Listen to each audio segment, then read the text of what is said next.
Express Suns Rooms of Columbia. Spurs up.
It's time for Inside the Gamecocks, the show with Phil Mullinax and J.C. Sherbert. So, how many of you would say you speak English fairly well, but with some difficulty? Fat, drunk, and stupid is no way to go through life, son. You play to win the game. Now, let's take it away, J.C. and Phil.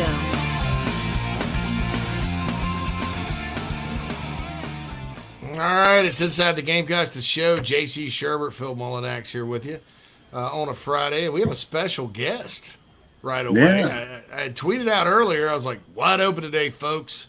Yep. Get your mailbag questions in. And, you know, it always goes this way. But Brandon Walker from Barstool is about to join us here in a second, right off the top. I'm sure some of you have seen his Clemson rant. It was gold, I think, for most Gamecock fans. But beyond that, you know, when I look around college football media, and you know, and all, you know, you guys know I got a lot of guys I respect, like Tim Brando, Michael Bratton from that SEC podcast, you know, on the national end. You guys know there's a lot of guys I don't. But the two emerging voices, in my opinion, when you look out there and you see it totally, are Brandon Walker and Josh Pate. And they're both unique in different ways. I think they both know their stuff. They're both from the South, you know. They both have a unique delivery, personality. It's entertaining. It's informative. So I'm really glad to get him on today, and we're going to have fun talking to him. Just let me know when he's in the guest box. Yeah, no doubt. He said he's having some computer issues. Hold on. I said, no worries. We can throw you in when you come in. So he's working it out. No problem. All right, that's cool. So I did notice something. The pre-chat boxers. Some of you getting in at like 9:51. That's impressive. We sometimes don't even turn it on 9:51, but that's good. You're sitting there waiting. Can y'all hear us when that's going on? Yeah. Gamecocks in the mix with Jalen Rashada? I don't think so. That would be a big surprise to me and some Gamecock coaches. You know, I tried to think about it. I was like, was that kid ever like interested in Arkansas because of Dowell? You know, because Dowell Loggins may have a connection there. But I mean, come on, man. The guy didn't go to Florida because he was promised $13 million.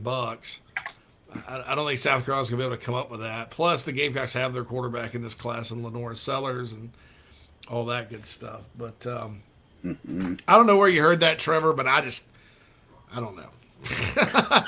I would say highly, highly, highly unlikely unless Shane Beamer himself has like a secret connection and didn't tell anybody and all that good stuff. I just can't see that happen. And honestly, I don't think the kid's that good. I think Lenora Sellers could be better than that guy. I know you've maintained that. Yeah, that he's not necessarily. Well, I mean, we all maintained he wasn't worth what, $13 million. $13 million. Yeah, now, come on. I think he's good, right? I think he's good, and he's probably better than Lenora Sellers right now. But if you look at the growth Lenora Sellers made his senior year, and compare it with Rashada's kind of still the same guy, and Lenora's got a whole lot better. So that's my big Homer hot take. The HHT is that. Lenora Sellers will be better than Jalen Rashada. How about that? Yeah, the kid from South Florence that, virtually no one's heard of. Going to be better. Watch them both completely bust out. They both end up a D2 ball, Presbyterian. that Presbyterian Newberry game. Do they still play? I guess they don't. Presbyterian's technically FCS now. I don't know. I think Presbyterian is in a different. They don't play Newberry. They have to play Newberry, right? So that's kind of that was the game. Yeah, these little Rob Furman Citadel was a big game. Presbyterian Newberry is a big game. When I was growing up, I don't know if Furman Wofford is maybe a bigger game now than Furman Citadel or not, but I don't know. Anyway, but I just don't think that's happening. I can't see a guy like that coming this way. I mean, even being interested. So there you go with that one. Lots of activity on the Twitterer today. With some I Help Consulting mailbag questions we will get to in a little bit after Brandon, and also we have obviously the chat box is blowing up like it normally is. Don't forget Jamie Bradford joins the show February 1st. If you go to InsideTheGamecocks.com, scroll down to the bottom, you'll have some show highlights there, but also I guess for lack of a better term, a release, like a nice little article where we talk about me and Phil and Jamie and kind of the show going forward. So that's good. Also, don't forget we have gear there. We have stickers. We're going to sell stickers. That's right. We're selling our sticker packs. $3.50 on InsideTheGamecocks.com. You can get a pack of stickers. You get one of these. I'll show it. That's right. You can affix us to wherever you'd like. Yeah, the whole. It's great for your cooler. The holographic Inside the Gamecocks the show stickers. You get a Carolina Rise sticker, Big Spurt sticker, Find a Damn Way sticker, and more. So, and it's free shipping.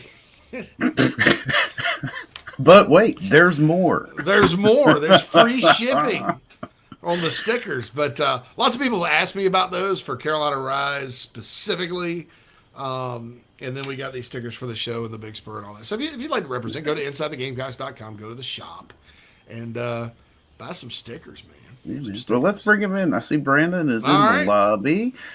All right. So joining us now on the McKellar Enterprises guest line, none other than Brandon Walker of Barstool Sports. Brandon, how you doing this morning, man? I'm doing very well. We didn't test my mic, so I hope it works. No, sounds great, man. Go in hot. Mm-hmm. Sounds great. Well, Brandon, just kind of, I said earlier, I think you're one of the emerging voices in college football. I mean that. Thank you. Kind of take us through kind of how you got here. I know you're from Mississippi, so you're from the South, so you got that going for you, right? Right. And then, so how did this kind of evolve over the last few years with you doing this for Barstool, which I've always thought looked like a really fun place to work? It is a very fun place to work because they let us be ourselves. They let us say whatever we want to say. Sometimes that gets us in trouble. Sometimes it doesn't. So I was a sports writer for about 15 years at very small newspapers in the South. I was in New Orleans. I was in Mississippi. I was in Florida. I was in Virginia. Just going from paper to paper, writing about sports. Then I ended up at SEC Country writing for SEC Country in Atlanta in 2016. When that company went under in 2018, I said, well, sports writing is not paying the bills. and I put a mic in my hand. I started doing a podcast, and then about 6 months later, Dave Portnoy from Barstool Sports saw it, hired me on the spot, and allowed me to have a platform that I've had since 2019. Outstanding. Yeah, it's great stuff, too. And I love that sports writing life with the newspapers till about 2004. Lucky I went to rivals.com. And it was a big deal back then because it was like, oh, the internet's going to shut down. You'll lose your job. And I finally took that plunge. And I wake up in a cold sweat at night sometimes worried about like high school sports deadlines and stuff like that on Friday night and all that. So. Yeah, no, that's absolutely terrifying. But you know what? There's still dudes out there doing it, busting it, and they're it's a different life, but it's a fun life. Yeah, lots of respect for all those folks that are still in newspapers. All right, so Mississippi State guy, the Mike Leach thing, right off the top. Kind of your thoughts about him as we've kind of memorialized him quite a bit here on this show. How are your friends in that community taking it? I mean, how do you see the program moving forward? That type of thing, because Mississippi State's on South Carolina's schedule next year. They come to Williams-Brice, so there's and all the fans here like Mike Leach anyway. So just kind of walk us through that a little bit. Well, a lot of people have asked me, as a Mississippi State fan, what do you think about Mike Leach passing away? To me, and I answer it every time, but he didn't belong to Mississippi State. He was there for 3 years. He belonged to college football. In a world that's dominated by corporate guys who never want to say the wrong thing or always want to act all buttoned up and never want to let anything get out, Mike Leach was who he was. And he was going to talk – if he wanted to talk about butterscotch candy that day, he talked about butterscotch candy. If he wanted to talk about anything, he was going to talk about it. He was in a world where everybody's running the same race and kind of the same at the top. He was just different because I don't know if you ever talked to him. The first time I ever met him was last April. I sat in his office and we did an interview about football. And when the interview ended, usually you shake a coach's hand, you turn your cameras off, and you get out of there as fast as you can so they can go back to work. Mike Leach says, "Sit down," and we talked for 2 more hours. He took out a plug of tobacco and threw it on the desk and said, "This tobacco isn't going to chew itself. Let's talk." And we talked for 2 hours about nothing. Outstanding. That's a great. Great. Definitely sounds like good Leach anecdote, right? Yeah. Shoot, yeah. man. And we were talking, and he'd been to Mississippi State about 2 years at that point. I said, "Well, where do you live, Coach?" He said, "Over there." And I said, "Well, what's the road?" He said, "I don't know, but I know how to get here every day." I remember when he was at Washington State, they did a documentary or something on him. He would walk from his house at Washington State over there, but Pullman and Parkville a little so I guess in terms of size and things like that. Mississippi State wins the Outback Bowl or the ReliaQuest Bowl. We're a pretty good Illinois team. Zach Arnett. I've always liked Zach Arnett. I thought even when he was before he got to Mississippi State, I thought it was a hell of a hire. I think he's a hell of a coach, but your thoughts about him and how he's taking the program moving forward. Style of offense obviously is going to be different, but he's a heck of a defensive coach. Mississippi State always has good defensive players, so your thoughts there? Well, first of all, it feels like Mike Leach was playing defense every December since Zach Arnett's been there, trying to keep him away from bigger programs. We all were terrified of the day Zach Arnett was going to go to LSU or Alabama or Florida or somewhere else, but he never did, and he stuck for 3 years. And then it's really just a blessing for Mississippi State that he was there, because when Mike Leach passed, that could have thrown the whole program 5 years behind. But Zach Arnett was there, and he walked right into the role, kept almost every player on the roster except for maybe 1 or 2. And his style of defense, the thing that people don't know about Mississippi State over the last 3 years, Mike Leach's offense was pretty good, but it wasn't as explosive as it was at Texas Tech, and it wasn't as explosive as it was at Washington State. The defense is what won games for him over the last 3 years. And now Zach Arnett has changed everything, and you're getting away from the air raid. You're not going like to the wing tee or anything, but you're getting away and you're doing some more interesting things. So I think there's cautious excitement in Starkville right now because they like the direction. But again, Zach Arnett's also never done it as a head coach, so we'll have to find out. Mississippi State comes on the schedule for South Carolina next year. I'm sure you caught South Carolina's last 2 games of the regular season. I think I caught all 12 of their games. Yeah, okay, so there you go. So you live the roller coaster with the rest of us, right. man. Yeah, you rode along with us, huh? You know, for Gamecock fans, that was kind of a wow moment there at the end, especially after what happened at Florida and, some other moments that year. How do you kind of see South Carolina from where you stand and Shane Beamer and that program and all that? I think Shane Beamer is one of the more fascinating coaches in college football right now because in both of his first 2 years, there were moments in September, October where you're like, I don't know about this team. This team don't look very good. Now, in his first year, he closes the year by beating Auburn and beating Florida, who weren't very good, but you still did it. And they had better rosters at that point than South Carolina did. And he got to a bowl with a roster that probably shouldn't have gotten to a bowl. And then he goes and gets Spencer Rattler, and they lose to Missouri at home. They lose to Florida, and he closes. He's 3-1 in November, and he's closed both of his seasons very, very, very strong. That's not an accident. That's not something that just happens. You don't just happen to beat Tennessee by 28 points. You don't just happen to beat Clemson at their place. I mean, those are things that, man, Shane Beamer is just absolutely fascinating to me because he is getting these teams better as they go along. And this year he did it against tougher competition. What does that tell you about the guy? What does that tell you about how he keeps everybody together? And further than that, next year in the East is incredible to me because, to me, when I start to judge teams, right, I start at the 2 most important positions, head coach, quarterback. How many teams in the East have quarterback figured out for next year already? Not very many. Florida starting over at quarterback. Georgia, well, they're super good, but starting over at quarterback. Tennessee starting over at quarterback. Kentucky starting over at quarterback. And there's South Carolina. They're not starting over at quarterback. In fact, they got a guy who in his last 3 games was outstanding. I almost cussed, and I apologize. He was outstanding. I think the races that Tennessee and South Carolina and Florida all run right now are for second place in the East, right? We're all being realistic here. Sure. Everybody's trying to be second place. And I don't know. I mean, South Carolina seems like a solid bet. If Tennessee falls back a little bit, Florida's a mess. Kentucky, I mean, they underachieved this year. Missouri and Vanderbilt exist, I guess. But I think South Carolina could be a decent bet for finishing second in the East next year. On Georgia, you mentioned them. It's interesting because I thought they lost so much last year heading into this year. But yeah, I think it got lost on me. You still have Jalen Carter. Stetson Bennett's improvement was unbelievable. I think Todd Monken's been in a zone calling plays. That was not a Georgia team that was particularly skilled at receiver.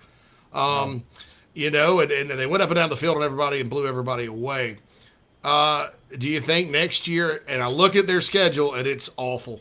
I mean, they don't. It's embarrassing. It's embarrassing. It's terrible, But they have a leg up there. But your thoughts on how that plays out? I have a hard time now going back to saying, well, they'll be like Georgia normally is and lose 2 games they shouldn't or whatever just because of the last 2 years. No, I think this year changed everything. I was like you. They lost 15 guys to NFL last year. You don't lose 15 guys to NFL and still be pretty good. But now, the way they went undefeated, the way they won that championship game, they're number 1 until proven otherwise. I'm not going to doubt them. I'm not going to say they're going to lose a game. I mean, the guy, Kirby Smart and Todd Monken made Stetson Bennett, a walk-on, into an all-time great Georgia Bulldog. Now, he did a lot of it himself, but you're right. Todd Monken's offense, how many times was Stetson Bennett having to make a crucial decision on his own? How many times was he having to face tremendous pressure? Not really that often. He was throwing to open receivers. He was throwing to, he had great game plans. Todd Monken's there. They'll figure out quarterback. I mean, my God, they got to choose between a 5-star and a 5-star, right? What a tough choice that's going to be. Very tough. We're just going to – did you see – I know it was TCU, and I know TCU was awful that night. But when Georgia replaced all their defensive starters in the fourth quarter of the national championship game, their defense got better. Like these freshmen came in, this guy named Bear Alexander, and these guys are like 6'8", 330, running 4.140s. It was like they're hiding these guys on the bench, and they're just going to be just as good as long as Kirby has changed the game in recruiting. Exactly, and they have. I think they've done a great job in recruiting. All right, so one last thing. Us in South Carolina, we have to deal with this fan base a lot, and I'm sure you've probably dealt with them a little bit because we heard. Let me stop you there.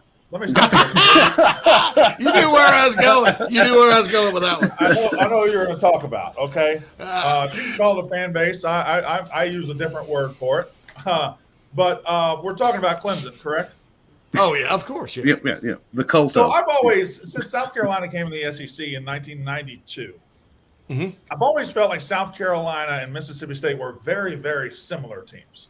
Yeah, used to play every year. Used to play every year. We were the opponent when that idiot came off the bench and threw the fade. I don't remember his name. Yeah, that's Eric Kimmery. Yeah, he's a friend of mine. Yeah. Yeah. Well, tell him I hate him. Anyway, I was at that game. So we've had some moments over the years, right? But I've always felt a kinship with South Carolina because they share a state with a rival who uses questionable means, a rival who thinks they're better than they really are, a rival who thinks they're better than you. I hate everything about your rival just as I hate my rival. So you asked about my run-ins with the Clemson fan base, right? I'm just going to say it. I don't know if it's good for your business. I don't call them a fan base. I call them a cult. And they're a cult. Yeah. They're a cult of Dabo. That's what they are. We ascribe to that. Yeah. They have morphed from being Clemson fans to being fans of Dabo Swinney. And if you so much as say, "Oh, Dabo missed his third button on his shirt," instead of agreeing with you, they're all going to say, "Oh, he's a good man of God. I'm going to unbutton the third button on my shirt in solidarity." That's just dumb, man. And I hate everything about the way they treat that coach, the way they treat that program. It's a wild group of people. Brandon Walker from Barstool Sports, man. Did I get myself in trouble? Did I get you in trouble? No, sir. No, sir. Phil lives up near I live in the upcountry. I'm like 30 miles away from the school. It's awful. He calls up here. it the orange fog and stuff. The orange fog. I could write a horror movie right now called The Orange Fog, and it stars a guy named Dabo that just is holier than thou and just terrorizes college. Yeah, no, we're going to write that after Phil. Yeah, that's right. Let's go. That's awesome. Brandon, we appreciate you joining us today, man. Really great to get you on. Keep killing it, dude. You got a bunch of fans here, and I was really glad to talk to you. Yeah, it was awesome. Good to meet you guys, and I appreciate it. We'll do it anytime. All right. Thanks, Brandon. Awesome. Talk to you later, Reddit. Thank you. That's the great Brandon Walker from Barstool Sports, bringing the thunder. Great. Yeah, and I've got a little thing that Message Board Geniuses pulled off of TigerNet here in a little bit. I'll read to you to kind of go along with what Brandon was saying. For those that have not heard it, go do Brandon Walker Clemson rant, and you'll hear it. It's bring in supporting documents here. It's not safe for work. Okay, so just don't. The poor guy, he's like, I almost cussed. I almost did the Spurrier, but like, shit, damn or hell's fine. Just don't say the F word, Brandon. Just say that F word. Just don't say the F word. Just don't say the F word.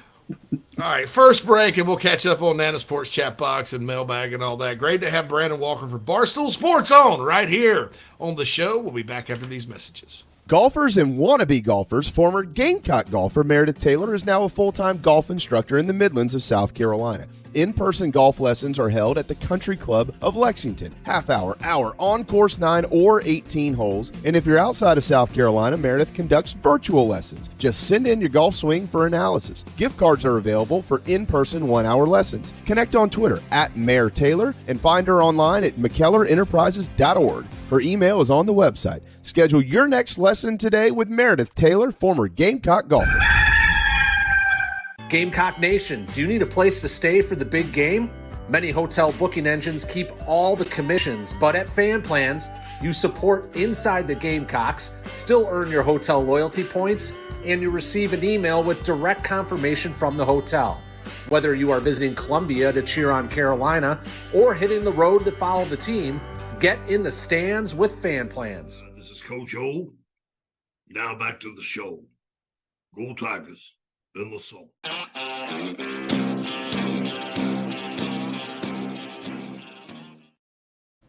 Welcome back to Inside the Gamecocks, the show, everybody. Presented to you by Express Sunrooms in Columbia. Give John Barber a call, 803-446-4662 to set up a no-obligation consultation about a potential backyard retreat for your home. And, of course, the first hour of the show is brought to you by Cindy Searfoss and the Coldwell Banker Kane Realty team here in the Upstate. Give Cindy a call for all your Upstate residential real estate needs. 864-414-5271. Yeah, can't say thank you enough for Brandon for hopping on, man. That was awesome. Yeah, it was just a nice surprise this morning because I was sitting there and I'm getting ready. I had a little breakfast with the fiance. I've been up early doing 1099s. Have you guys ever done that? If you own your own businesses in my case. So got up early, got that out of the way. That always feels good when I get finished with that. And I don't know why, because it's not that hard. You're just putting numbers in boxes, but it's time consuming, and you always worry you're gonna mess up something. But so I'm all happy and eating breakfast. The fiance says, "Oh, what a nice little." I tweeted out, "Hey, wide open. Let's answer some questions." And then Phil hits me with that, and I'm like, this day is going very, very well. This just took a turn here. Yeah, you let y'all behind the curtain a little bit. Some of these guests, all we do is contact via Twitter or whatever, in hopes that they'll come on. But yeah, we left it, and I didn't think it was going to go anywhere. I was like, I'll pick it up with him next week. We'll chat next week. Try to get him on, and then he hits me this morning at 10:30 is like, okay, here's my email address. I'm like, oh, we're going. All right, let's go. Let's go. Yeah, I reached out to him the other day before I passed him to Phil, and he was like, I'll do that for a South Carolina podcast. So I thought it was interesting what he said about South Carolina and Mississippi State kind of being kindred spirits. And that's kind of true if you think about it. Their fan base is very similar to South Carolina's. The Ole Miss Mississippi State rivalry is obviously difficult, to say the least. And, they used to play every year. He remembers the Fade game. And certainly, anybody who's been in newspapers for that long. I was in newspapers a while in my career, too. And just a lot of respect for the work ethic and all that. But more importantly, he's hilarious. Somebody called him the R-rated late kick Josh, the R-rated Josh Payton. Yeah, I saw that. Honest guy, for my money, I think Josh Payton, Brandon Walker are the future voices of this sport. No doubt. With Michael Bratton right there in the SEC as well. I think, and we've had all three of them on our show. Other people that I don't think are the future voices, not getting on my daggum show. Right? Shoot. We're not getting on them. All right, so we covered the Rashada thing. Joey says, Gamecock Pastor's back, and he's got 3 questions in the I Am Consulting mailbag off Twitter. Yeah, welcome in, Pastor. Good to have you live. Brian says, no kid is worth $13 million, but he was promised that and essentially tricked into signing with Florida. I would be upset, too. I don't think that makes him some terrible kid because he was allowed to. No, I don't think he's a terrible person. No, I think it's a red flag for things like the NFL. It would be a red flag for me if I were coaching him. Red flag, especially concerning his parents. But yeah, you're right. The dumpster fire clown show in that was the Florida Collective, which I own a collective, guys. I'm gonna say this right now. If I ever pulled anything like that with any player coming to Carolina, okay. Promised them all this just so Carolina would sign them and then went back on it. Don't listen to my show. I'm sure Tony and Whittle will kick me off the Big Spur, so I won't have to worry about that. Don't listen to anything I say. I should be humiliated and shamed and ostracized. I should have to go join what Brandon called the cult, right? That's right. Yeah, you should be tarred and feathered and marched up 123 here. Tarred and feathered marched up. Yeah. Hey, ho, my ho, ya, dabo. Yeah. No. But no, it's see, when I think of the cult, it's kind of a compliment that 80s metal band. Matt Sorum from Guns N' Roses came from the cult. He's the drummer. Yeah. Mm-hmm. Anyway. John says UW is going all in on Rashada. Yeah, I think that's probably where he's going to end up. He's from Northern California. Joey says, I saw the news about Rashada on another pod title, but I usually don't watch because their info is usually garbage. Is it a Gamecock podcast? Somebody tell me that. Somebody let me know. Let's look this up. JC, that was per a guy at On 3.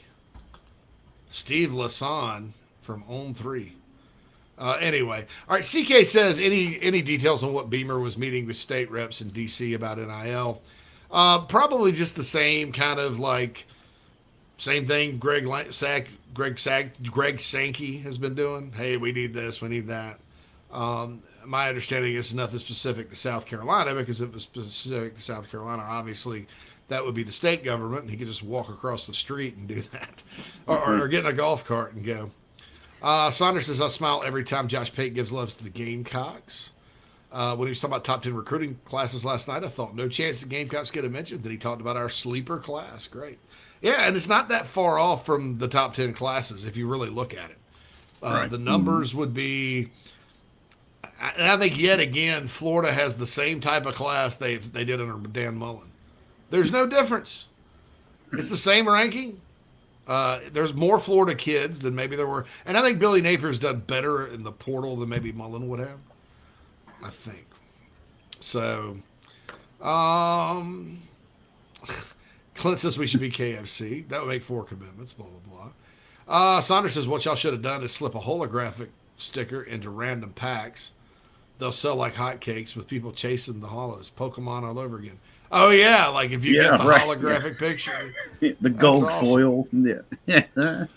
Walter, I'm so sorry I didn't read the chat box while Brandon was on. I'm sure he would have wished Candace a happy birthday. I apologize. Have you ever heard of Vietnam, Larry? Yeah, that's right. Yeah. Have you ever heard of Vietnam, Larry? You're killing your father, Larry. You're and killing a your good father, day to you, Larry. sir. And a good day for you, sir. Carolina Titan wants to know what's up with Justin King's tweets about today at noon. I don't know. We'll find out in 30 minutes. I really have no idea about that.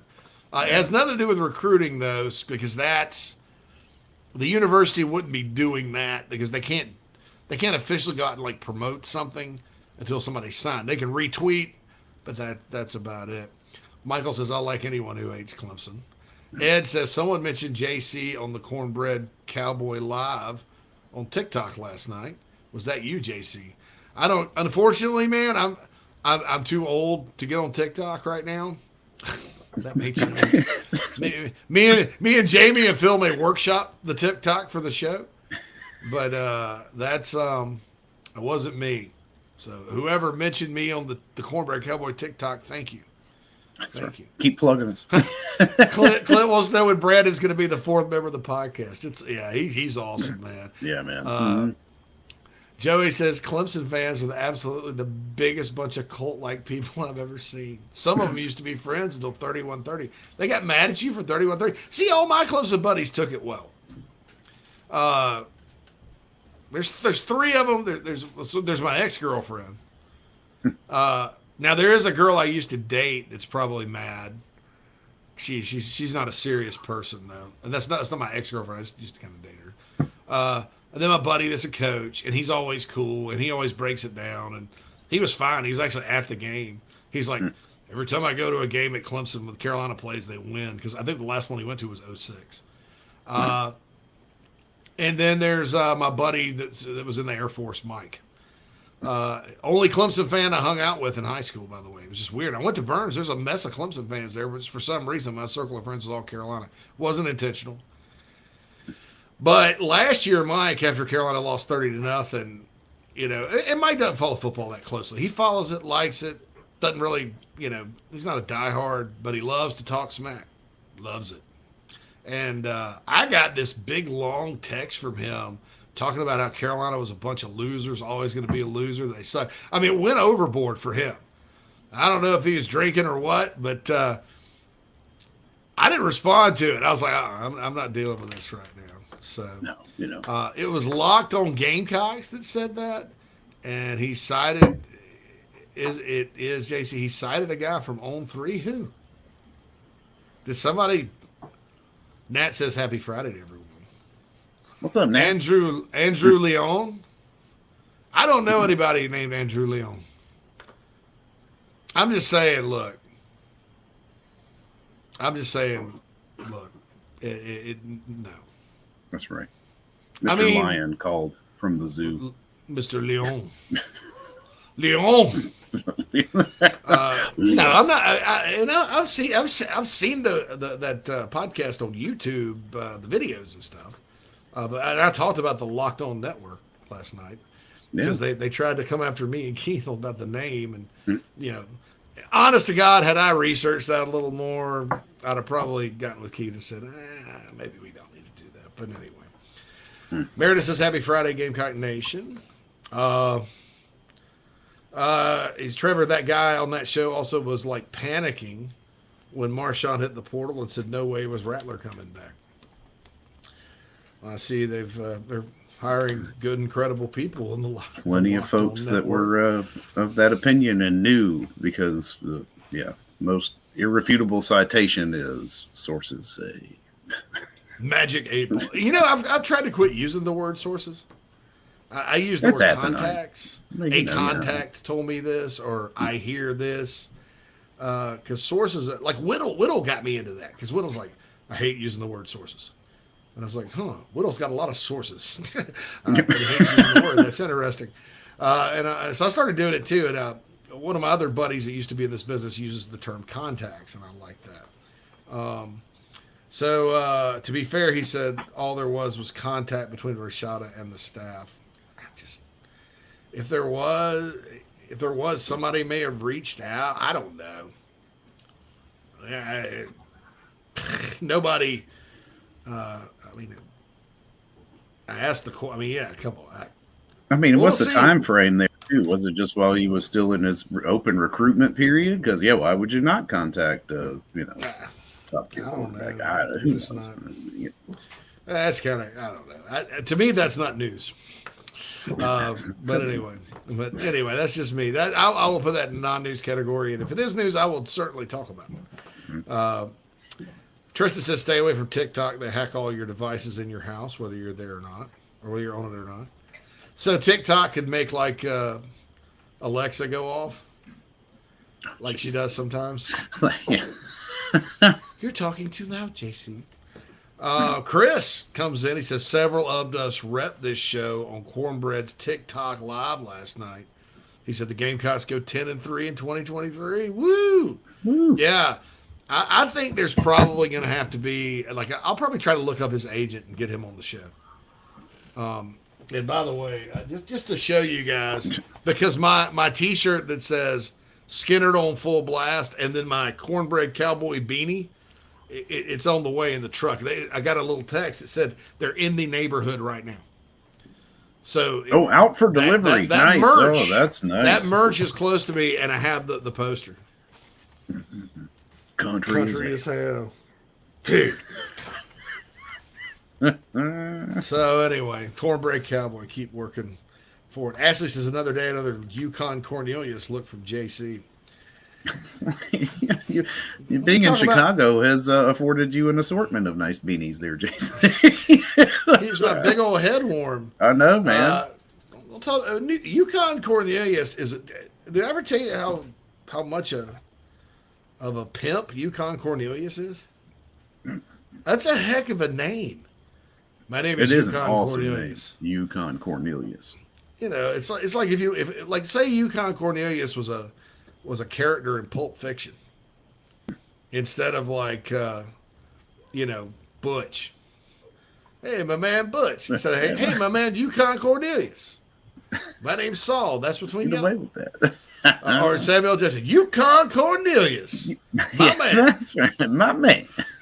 I mean, come on. Hey, that's the next piece of gear I'm getting is a Yukon Cornelius beanie or T-shirt.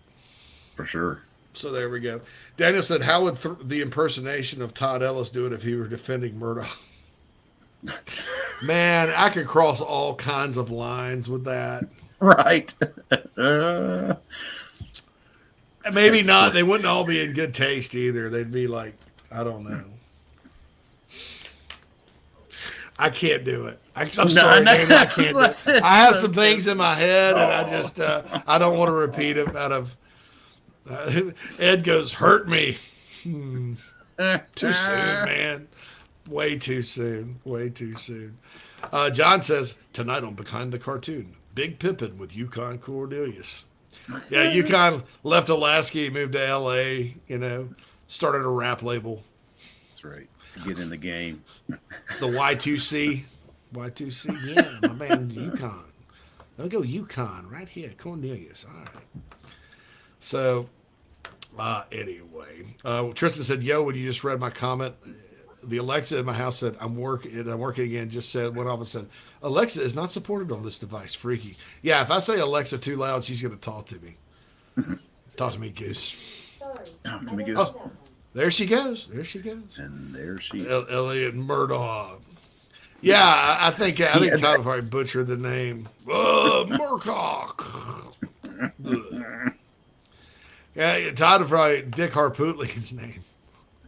Oh my God. Dick Harpootlerin. Dick Harpootlerin. To the 28 years old. Dick Hartoonian. Cartoony. Yeah. Todd, I believe it's pronounced Harpootlian.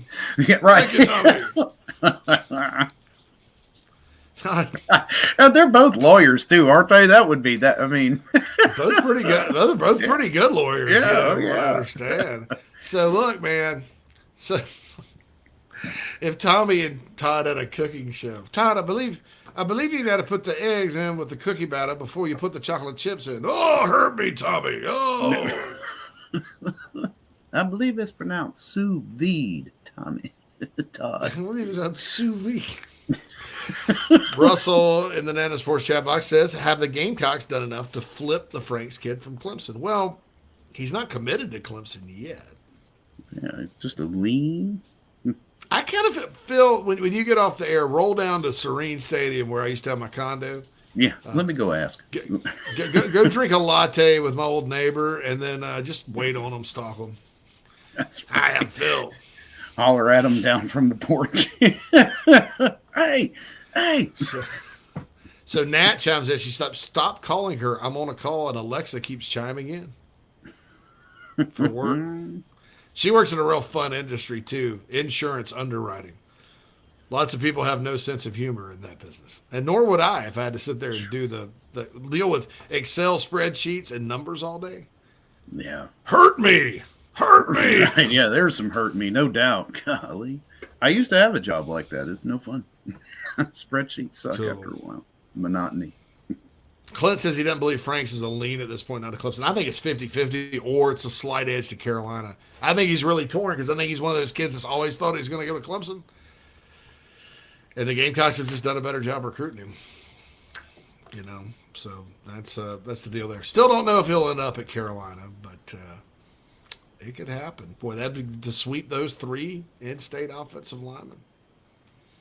Hurt me. Anyway. All right, second break, first hour. Thanks again to Brandon Walker for joining us. Again, you can follow him on Twitter at BFW. I'll let you guess what the F stands for. And follow all his stuff on Barstool Sports. Joey, Josiah Thompson is visiting Clemson this weekend, so we'll see sort of what happens. And by the way, Lance Player jumped in the house. What up, killers?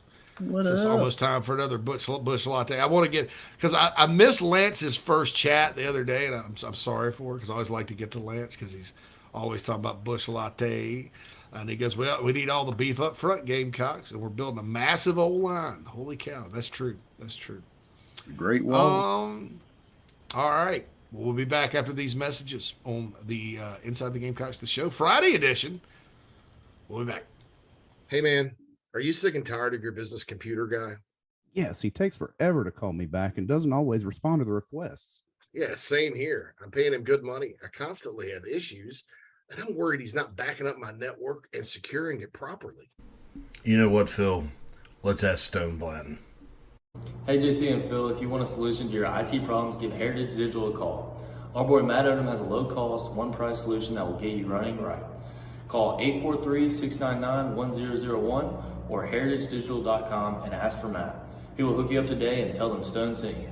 If you're looking to sell or buy multifamily property right here in South Carolina, the Burgesson team of RE/MAX at the Lake can help you get to closing fast and easy. Adam and Derek Burgesson both are very proud Gamecocks and are more than happy to assist you with any of your commercial real estate needs all across the state. You can email Adam at aburgesson@remax.net. That's ABERGESON@remax.net to get your next deal underway. The Burgesson team, proud sponsors of Inside the Gamecocks. Family vacations, a new car, a new boat, all cost money, but you don't necessarily have to make more to afford any of that if you can save cash that's flying out the window now. iHelp Consulting can help you finally get the kids to Disney World, upgrade the minivan, or drop that new boat in the water next summer. Let Daniel and iHelp Consulting consult with you. No fees, just savings. You pay them a percentage of those savings. Save on essential services, credit card fees, you name it, let them find it. These folks are incredible. iHelpConsulting.com. How can I help you? This is freshman All-American Nikki Memorial of the Carolina Gamecocks, and you're listening to The Show with JC and Phil.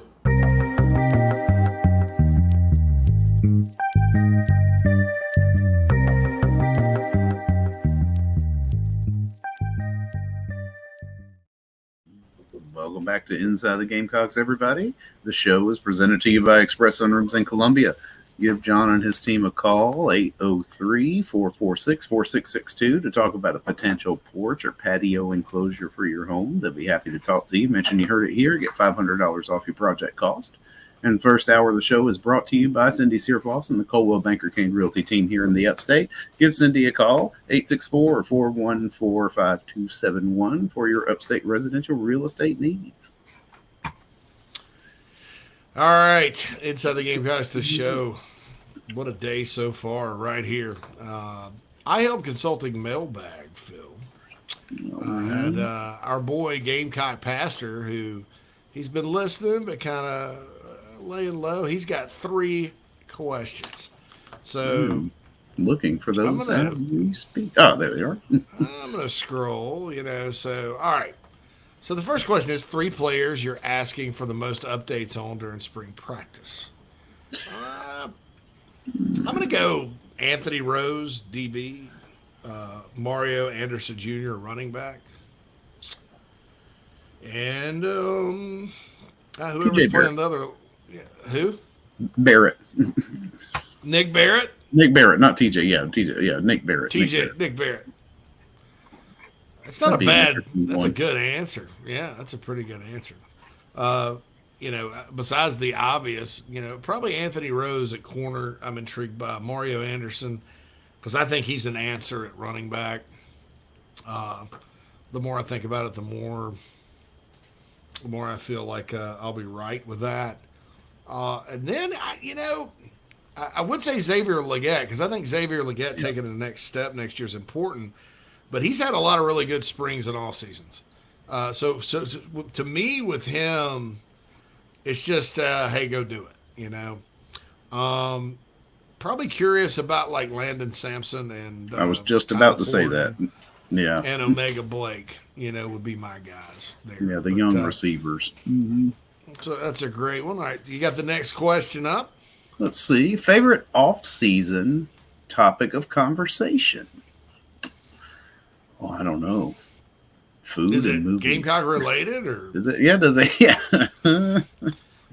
Gamecock baseball. I guess. Yeah, baseball. Yeah. I sort of enjoy talking about like pop culture and movies, like nostalgia from the 80s and 90s. And, for sure. I like to tell stories, and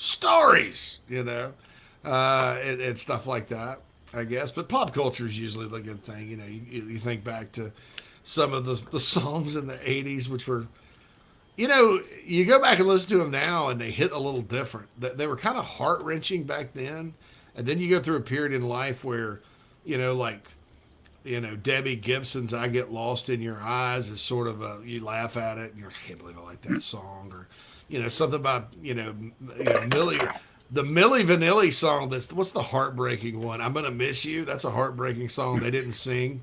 Mm-hmm. But, and so then you go through a period where you get a little bit older, and then they start to hit hard again, Like, Come back you're around. sitting, That's right. all of a sudden you're sitting around drinking with your buddies and you're in your 40s and not 30s or 20s anymore where you made fun of it. And, it's a Friday night and you're literally doing nothing but drinking beer and listening to music and watching like random YouTube music videos from the 80s. And Debbie Gibson's Lost in Your Eyes comes on and everybody shuts the hell up. And you see a single tear like the Indian with the trash on the side of the road coming down on the side, and everybody like you look at your loved one and you're like, man, that song hit a lot harder than I thought it did, and all that good stuff. So I get lost in your eyes, and never mind. I'm not gonna. I can go high there, and I feel my spirits rise. So, somebody came in. All right. So Seth says, "What's up, guys? My wife and I are expecting our first child in April. What advice do y'all have as fathers?" Stacy points out article on Clemson's site where Frank says he likes Carolina staff more than Clemson's. Probably. Clint has some things. Nat called Seth Matt. Congratulations, Matt. That was Matt. Come on, Nat. Cat. My only advice is to stock up on diapers, butt cream, and wine. Good luck. Yeah, that's right. That's right. You'll never be able to stockpile sleep, so so you can't recommend that.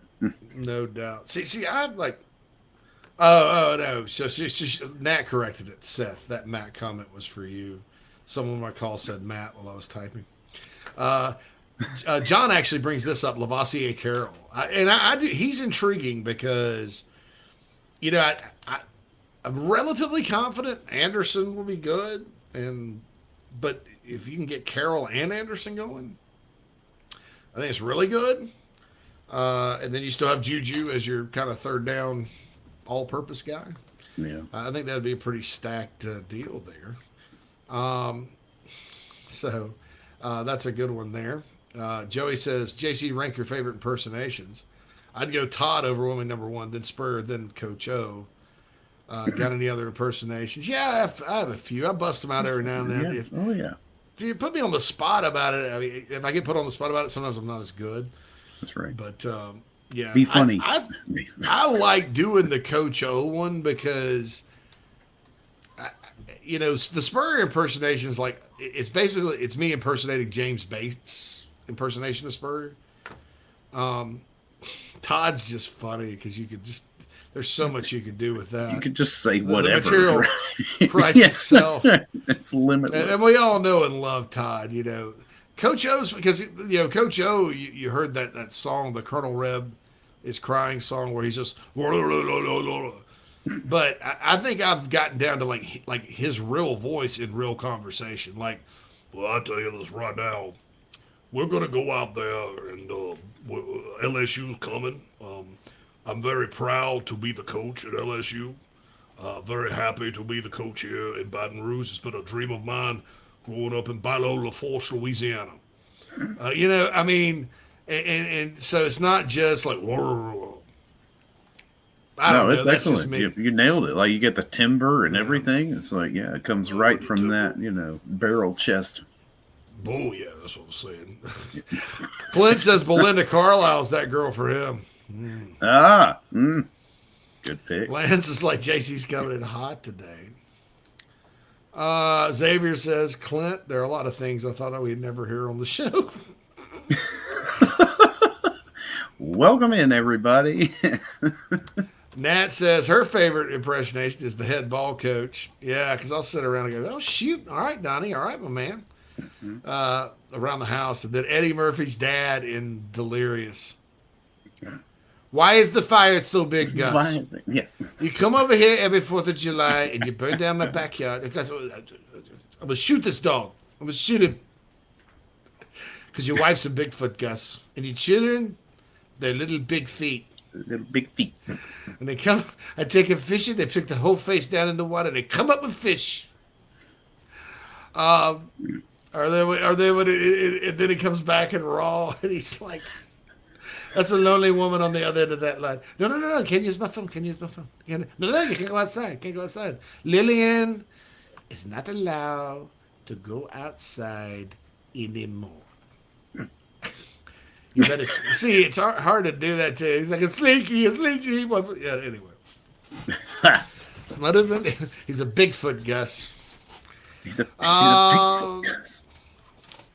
Hot take from Jared: we beat North Carolina by 3 or more scores. Possibly. Ooh. That's going to be a pretty good quarterback battle between Spencer and Drake May, though. You know, Jad's like, you saved the ass down and you taught it to speak. So funny. JC said, the other JC saw you should have Batesy on for Florida Week and you'll have a Spurrier off.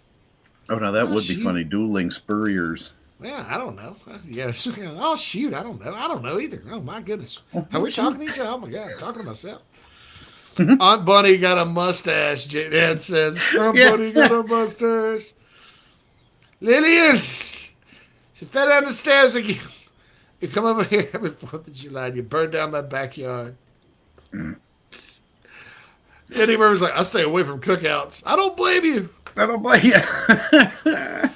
Russell says, have you guys ever thought about doing a pregame podcast from the Gamecock Village and Walk? If 107.5 The Game wants to pay us $10,000 an episode, I'd gladly do it. Otherwise, I'm sitting my ass on the couch and drinking beer. That's right. Or at the game. No.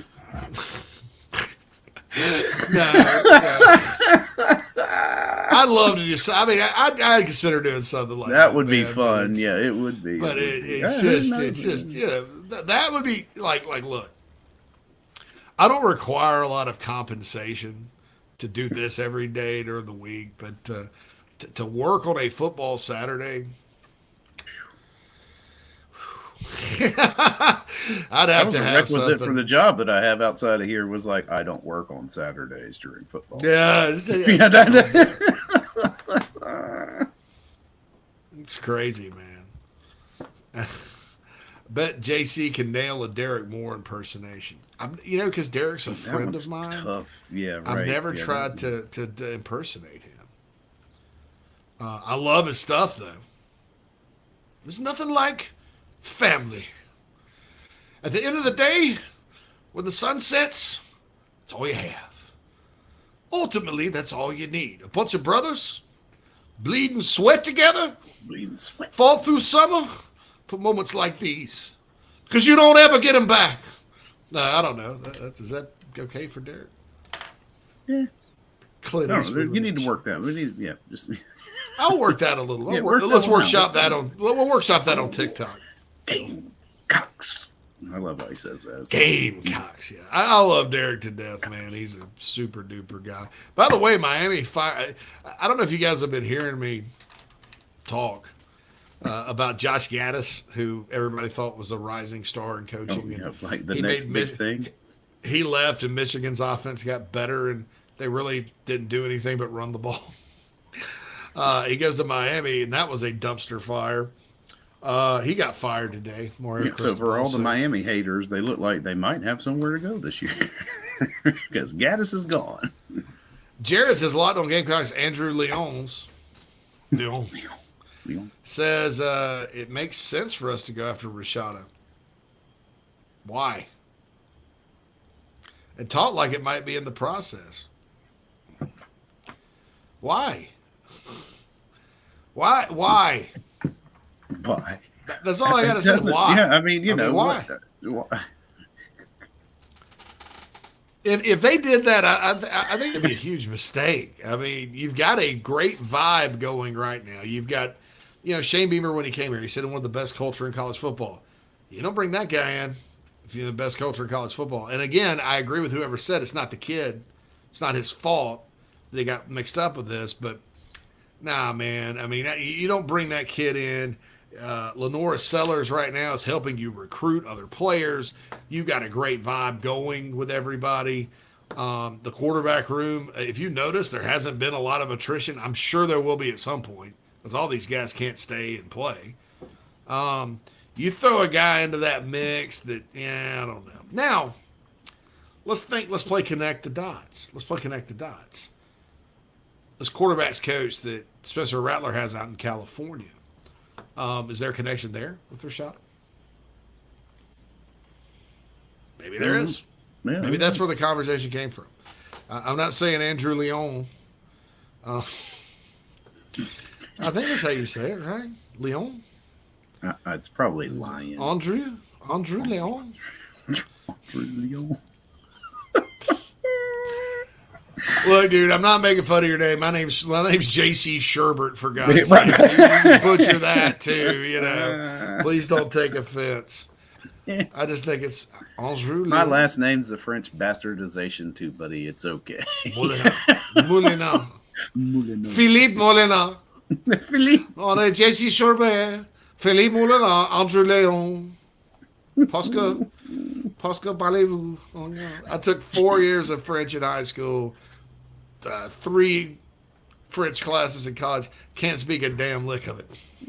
Oui. I rue the day I ever took French. Lance says, talk about a TikTok hole, man. I got caught on TikTok the other day because I've got it. I keep up with my daughter on it or whatever. But I was literally sitting there. I sat there for 5 minutes watching Emerald Lagasse make a damn roux on TikTok. Why?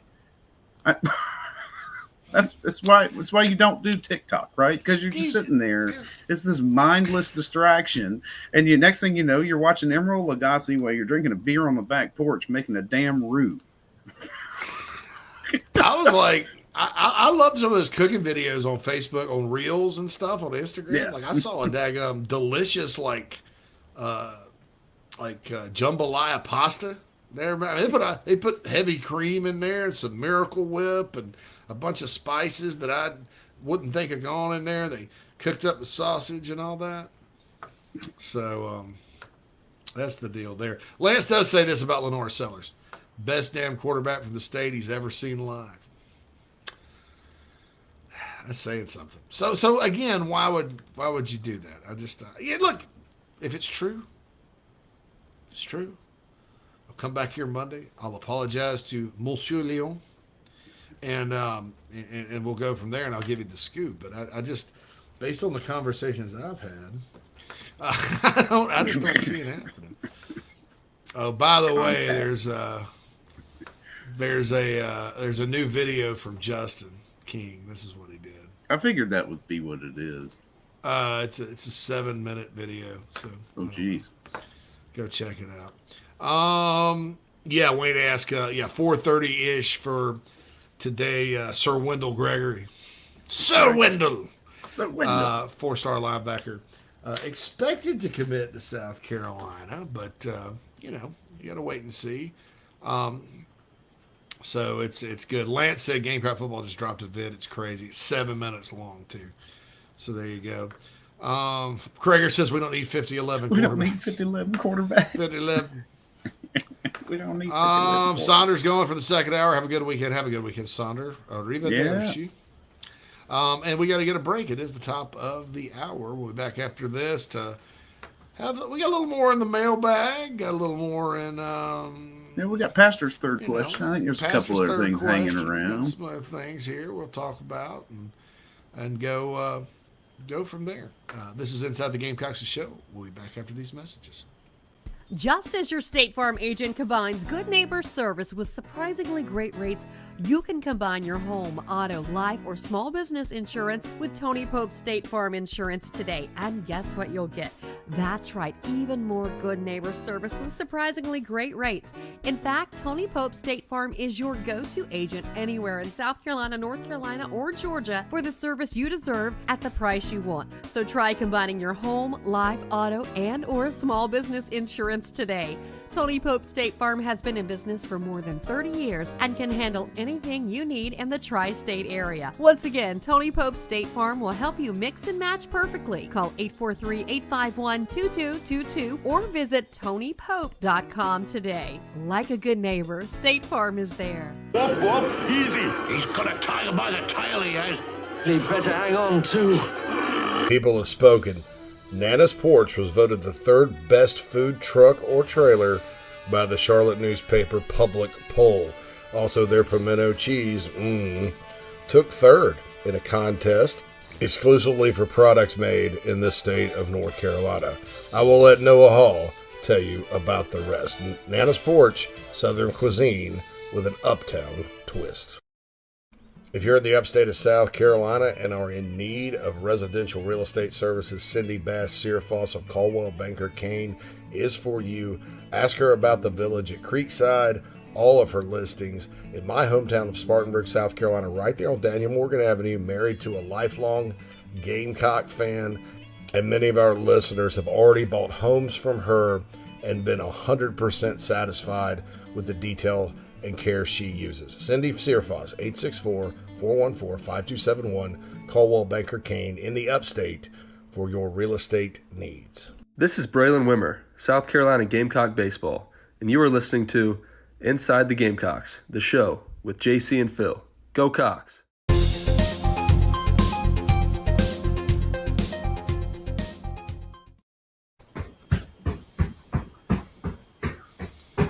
All right, Phil's on his way back up. Had to hustle back. Oh, wow. Welcome back to Inside the Gamecocks, the show. I apparently misjudged the time that I had for that break. That's all good. It's all good. Second hour is brought to you by no one right now, but we'll have one pretty soon.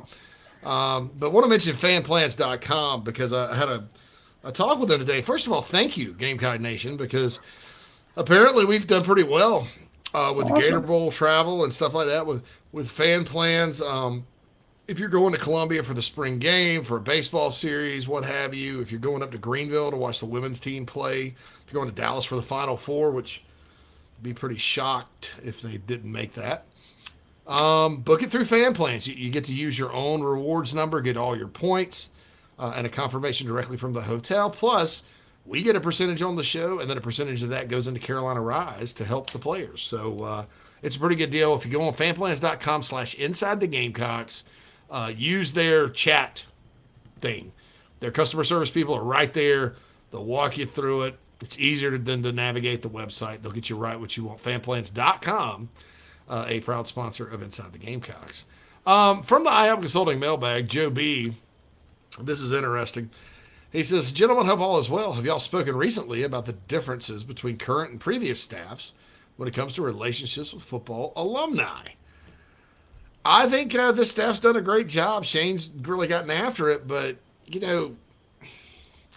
Muschamp didn't do terribly with that. I think there were some people from the Spurrier era that maybe didn't come around as much, and Steve Spurrier did a good job of that too. The last coaches that really didn't were Brad Scott and Lou Holtz, and to a lesser extent Sparky Woods as well, because they all kind of came in and they were trying to blow everything up and start over and all that. But Shane does a really good job with that. That's kind of something that's right up his alley.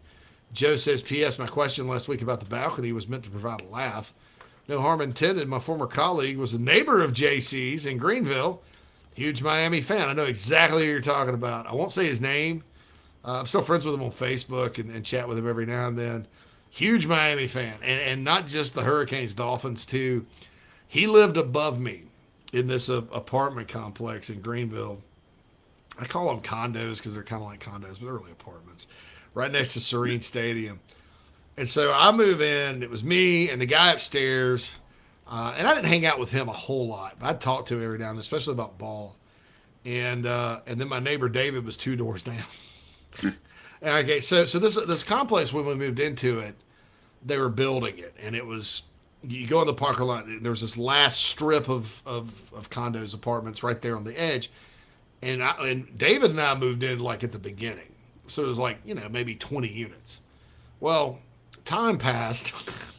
And it's this massive complex, and all these kids that either went to Clemson, just got out of Clemson, young professionals, everybody who's living there is in their 20s. David and I, of course, were in our 40s. We got more noise complaints than anybody else. We partied more than anybody else. We would literally sit out on the balcony with like our Bluetooth speaker that looked like a a Marshall amp from a guitar. We called it Waylon, like Waylon Jennings. We named it Waylon. Blast that all night long. More times the ladies that ran the comp, and they liked us, so they cut us some slack. But I always just found it amazing. We were the oldest people that lived there. And it was like that movie Old School. It's like having a fraternity. Unbelievable. Great times. Great times in Greenville. But I had to get, I moved to Atlanta. It was really probably good for me to get out of Greenville for a while because it was, but anyway, that was a lot of fun. And I know the guy you're talking about, Joe. Definitely. He lived right upstairs and a really good guy. Does love the Hurricanes tremendously. Nana Sports chat box. Phil's Legacy rant needs to be the suffix on any fail. We were in it at the end. The visit went well. And they were on the back porch watching a 5-minute TikTok of Legacy making a damn roof. That's true. It really is good. Yeah, Joe G says, Gregory said he's going to commit to his dream school. Well, don't tell one of our posters that pretends to be an insider on our message board that. He said Clemson was his dream school. Whatever. After having to start Jason Brown, maybe Coach Beamer is like, never again. Bring in every quarterback we can get. That's right. Take everyone you can get your damn hands on. We can need plenty of quarterbacks. 76, Clint answered you on the Wendell Gregory announcement. Ryan says officially racked up after the Justin King video. See, I didn't have time to watch it. I know, yeah. Now It's I feel 7 like I'm minutes missing long. out. I know, right? Yeah, I can't do it in a break. We'd have to, and well, we all know how disastrous it was trying to stream it through my HP onto the show. Oh my goodness! Man. Goodness gracious. Oh, and Yeah, StreamYard that's not sends their apologies for what happened at the end of yesterday's show. That was a server they malfunction did? or whatever. Yeah, Oh, they it did. was They a- sent me so an it was email on saying, StreamYard. yeah, we saw that you got kicked out of your studio a couple times. We really do apologize for that, and we hope it will not happen again. Dearest Phil, I'm writing you from StreamYard headquarters here in Northern Iceland. I hope you're doing cheerio today. As you know, Iceland gets pretty cold these days, and our servers froze. One of our young chaps that works for us stuck his tongue on the server, and it got frozen to the server. That's right. Anyway, We're known for our seismic activity, and unfortunately, you have befallen one of the seismic events here. Okay, whatever. Seismic activity, you say? Also says as a recap of 2021 to 22. Good video, though. Yeah, kind of like Brandon was saying earlier about the end of last year and the end of this year. Both pretty good endings for Shane Beamer. Yeah. I really like the way...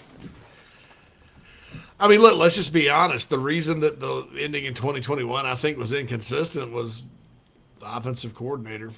I don't know if Carolina, all things being equal, scores a ton of points against Clemson.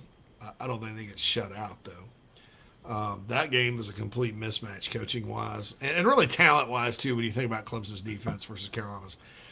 Oh, the one that gets me in 2021 is Missouri, just like that same this year.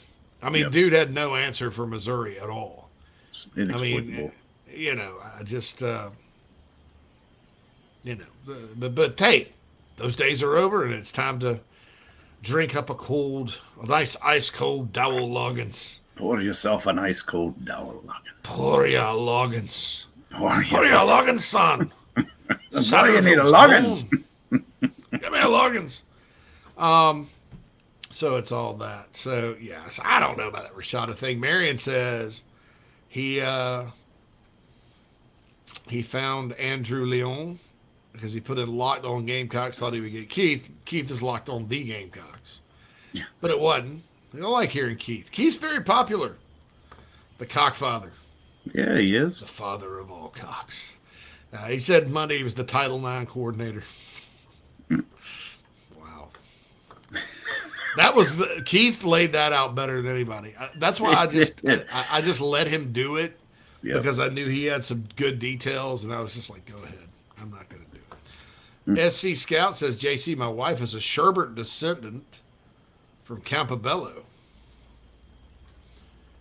There are some of my people up around Campobello. Yeah, Campobello? them hills, Tryon, North Carolina. Yeah. I am a Mullinax descendant. Interesting that the Sherberts fought on the side of the British, and the Mullinaxes were patriots during the Revolutionary War. Well, damn Tory Sherberts. Tory Sherberts. Damn Tory It's my Sherberts. name. I'm a Tory. Yeah. Our asses came down from Campobello in the hills and got slaughtered at the Battle of Cowpens by Daniel Morgan. That right. I was a kid. I'm also a distant relation. Phil Mullinax, related to Daniel Morgan. On my mother's side. I don't know. Yeah, through my grandmother. Mm. The actual Sherberts, they're like German, came over, kind of made their way down through Canada and into Alabama, and then over to South Carolina. Best we can tell. Now my mom's side, like her mom was like a Duke, like the last name was Duke, like Duke's mayonnaise, Duke University. So there's some royalty in that end. I don't know, but anyway. It was like they hit the coast and just planted themselves there, right? Yeah, they just, on your mom's side. Yeah, it's like, well, this is good.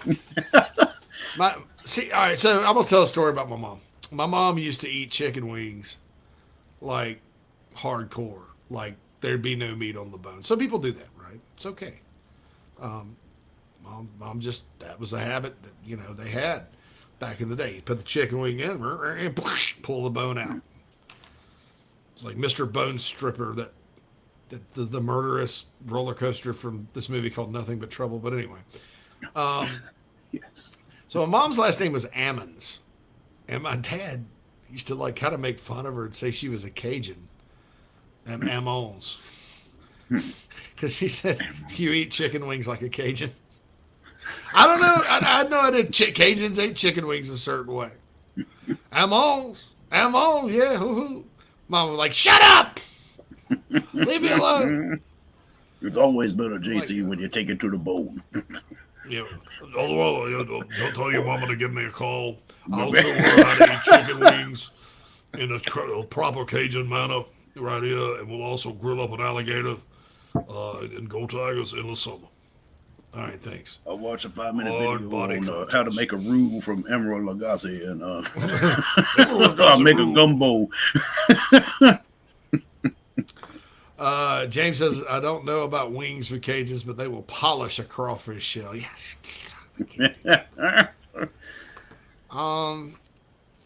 Jared has two interesting things to say. He says, do you think it would be cool if football did the conference challenges like that basketball does? Like SEC Big 10 or Big 12 SEC. Yeah, now in basketball they're changing it. There's going to be an SEC ACC basketball challenge now, which I think is cool. Yeah, that is neat. Would I like to see the SEC and Big? You see, here's what I think. If people were smarter about all this stuff, instead of having a one big 16-team conference and you finish in the top 2, you go to the playoff. Well, that's not really a playoff, right? I'd like to see semis. What you could do, Jared, is so you've got 1 through 16 in the Big 10, 1 through 16 in the SEC. Okay, well, the top 4 in each league are in the Big 10 semis and the SEC semis, right? But then 5 through 16 cross over, and you play a non-conference game on semifinal Saturday. That would get a lot of like a mini bowl game almost, and it could be the SEC Big 10 challenge, and that could potentially with a 12-team playoff have a lot of juicy playoff implications. Mm-hmm. Because you'd be looking at Iowa playing Florida or South Carolina if they were good playing Nebraska. For an 11 seed. Good. Yeah, right. Yeah. Yeah, for an 11 seed or something. I mean, it would actually be pretty good. And then, you'd have that bitter Vanderbilt Northwestern rivalry that takes place every year. We're smarter than you, Bog. So, no, I would love to see some creativity with that, even if it was like in the conference, have SEC semis, have 4 pods or 4 divisions of 4, have winners and go play. Because I don't know, I feel a little bit better about where the Gamecocks would stand in a 16-team league because they finished tied for fifth in a 14-team league this year. So a lot of it's going to depend on who you've got. I don't know, with your rotating opponents. Because if they go, regardless of if it's 3 permanent or 1 permanent, you're going to flip either 6 or 7 teams every year. In other words, so if you're 9 games, you got 3 you play every year, and then you got 6, and then the other 6, and then the other 6, and the other 6. So you play everybody within 4 years. That's the idea. If it's 1 permanent opponent, you got 7, you flip literally 7 every year. So some years that 7 is going to be really, really difficult. Some years that 7 is not. You're going to be pretty fortunate to get there. Because it's just kind of the luck of the draw. Now, it's going to take something like where, a few years ago, LSU, Florida, Auburn, last year, 2021, LSU, Florida, and Auburn were all 6-6. That's probably not going to happen every year. But in that type of year, if you look at it and you have, Georgia, 2 kind of peer teams as your permanent opponent, and you have a down LSU, a down Auburn, a down Florida, and then you play like Arkansas and Ole Miss, or Arkansas and A&M, and A&M's not that good, and then you like Alabama's the other, or Alabama has to play like a murderer's row of good teams. That's going to make a difference. So it's going to largely depend on who you draw. I do think this. I think we can all worry about scheduling. And believe me, I think a lot about it because I do think it's important. But the important thing is just make your program as good as it can be. Go recruit, develop good players, have good coaches. Go out there and battle. Sometimes it's going to work in this league. Sometimes it's not. But I think that if you take care of your own business, good things usually happen.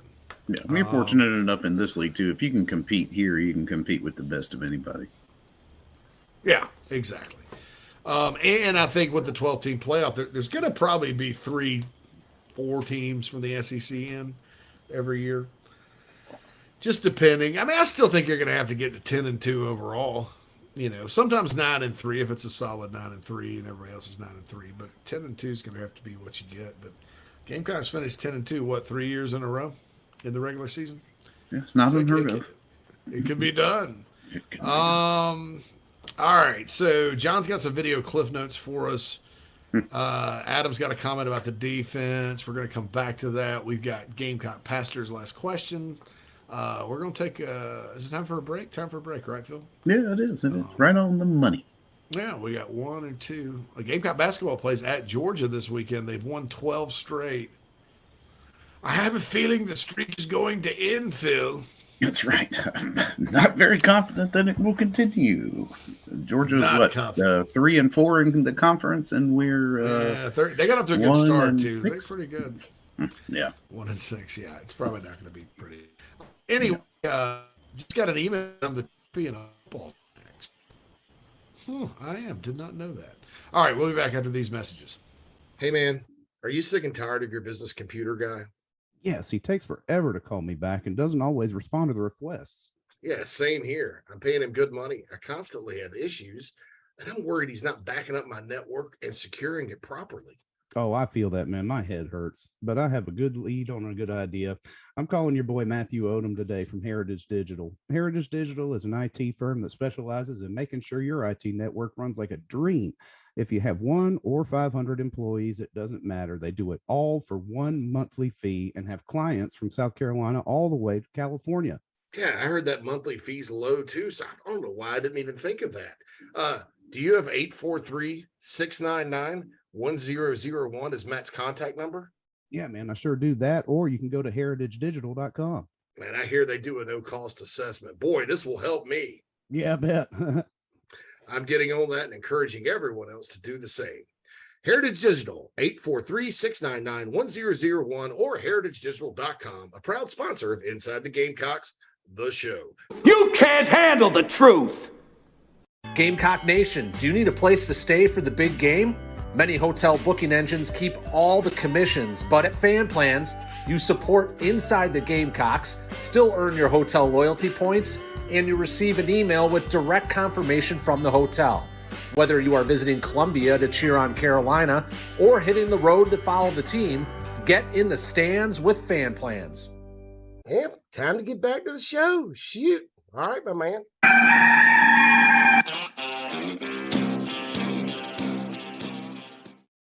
And welcome back, everybody. Inside the Gamecocks, the show is presented to you by Express Sunrooms of Columbia. John Barber and his team be happy to field your questions. Set up an appointment to talk to you, and no obligation, at 803-446-4662, or shoot them an email at johnb@expresssunrooms.com. And let's see, I was almost going to say the second hour of the show is brought to you by, and we'll unveil that next week, I guess. But Gamecock Pastor, let's see, back in the I Help Consulting mailbag, we'll hit question number 3. So rank the current QBs on the roster. All right. So I like what? Rattler, Doty, 1, 2. Rattler, Doty. All right. So are we including Joyner or not? All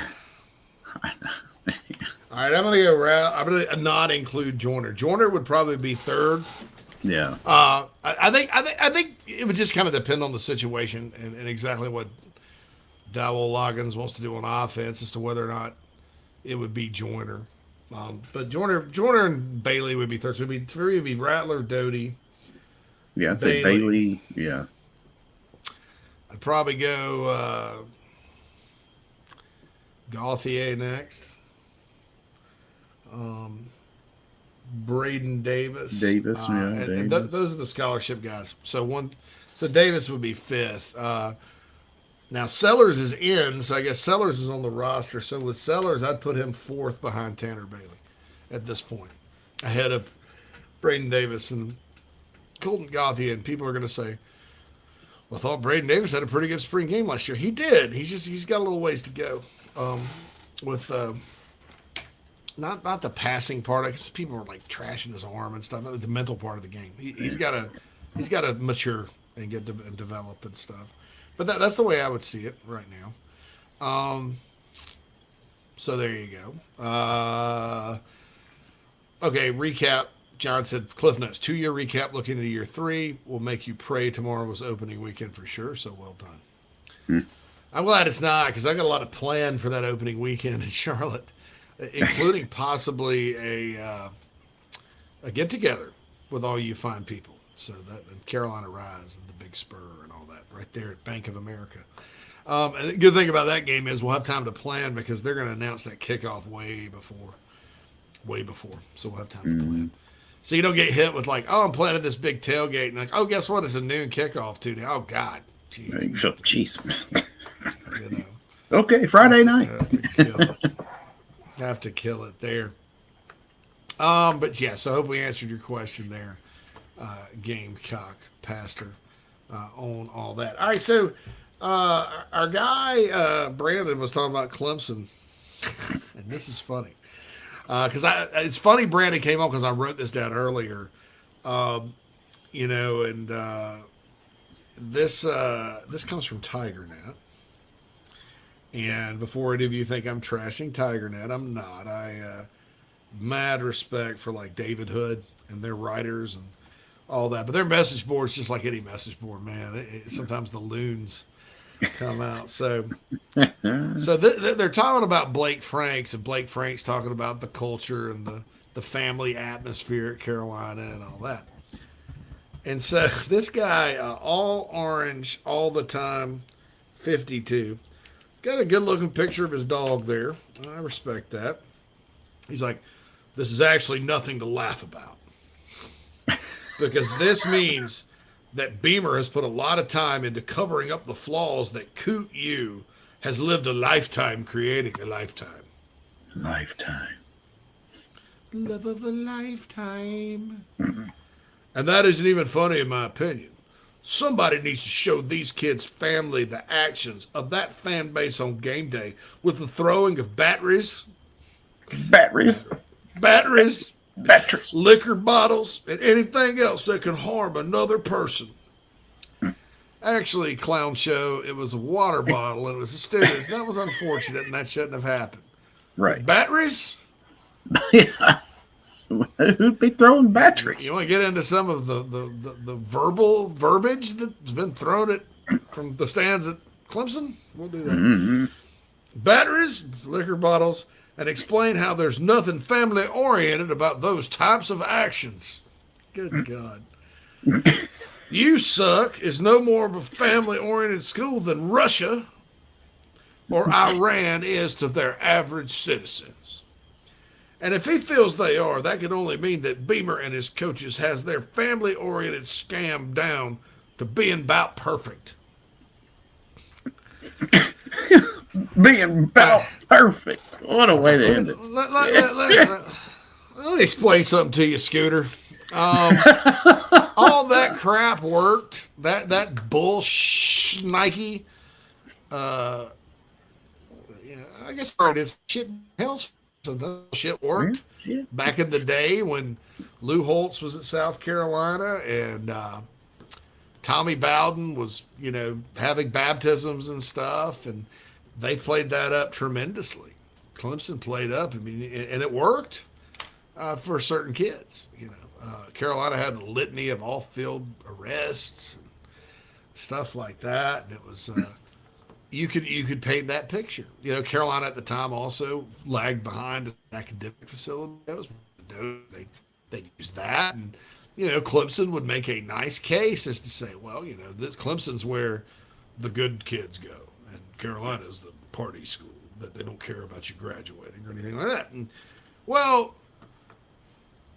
gosh, that was like, 20 years ago? I mean, they're literally, let me just explain this to everybody.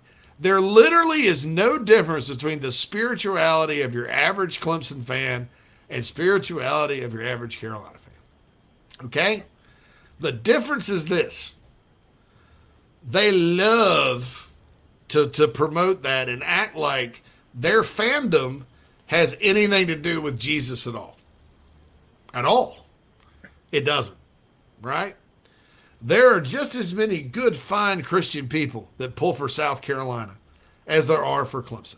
There are just as many good, fine, Christian, upstanding young men and women that go to Clemson as go to South Carolina. There's just as many pieces of dog crap that pull for Clemson as pull for South Carolina. We're all the same people. It's a tiny state.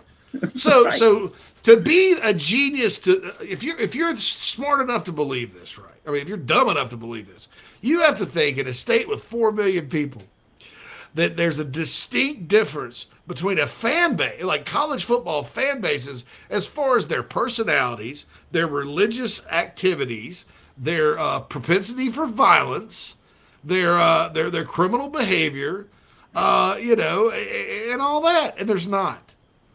There's not a damn lick of difference between Clemson fans and South Carolina fans on a personal level, in my opinion, except South Carolina fans tend to be a little smarter.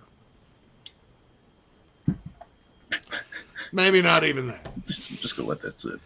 I'm just gonna go with that. Back when I grew up in the '80s, there was definitely a difference. The orange overalls and all that. But look, man, and look, this is somebody on a message board that's obviously out of control.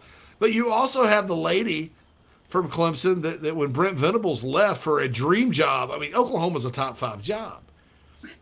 She said his relationship with the Lord wasn't right because he was leaving Clemson. Both of those posts made it to message board geniuses, by the way. So I thought I'd bring that up. I'm like, wow, batteries. Phil, let's go get some batteries and chuck them at Clemson fans. I brought a handful of double A's to the game just in case things get sideways. I got them square ones that you put in the remote control. Oh, man, that's good. If you hit somebody in the mouth, it'll shock them. Hey, I will say this. I bet it's kind of probably going to be ugly of me, but I bet more Clemson fans stuck their tongue in the transistor batteries than Carolina fans when they were kids.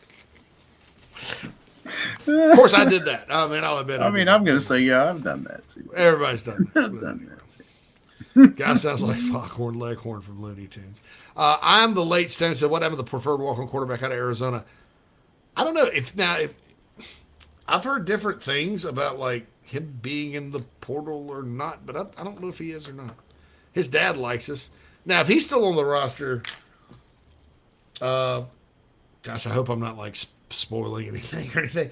If he's, I would put him probably behind Bailey and ahead of Sellers, ahead of some of these other guys.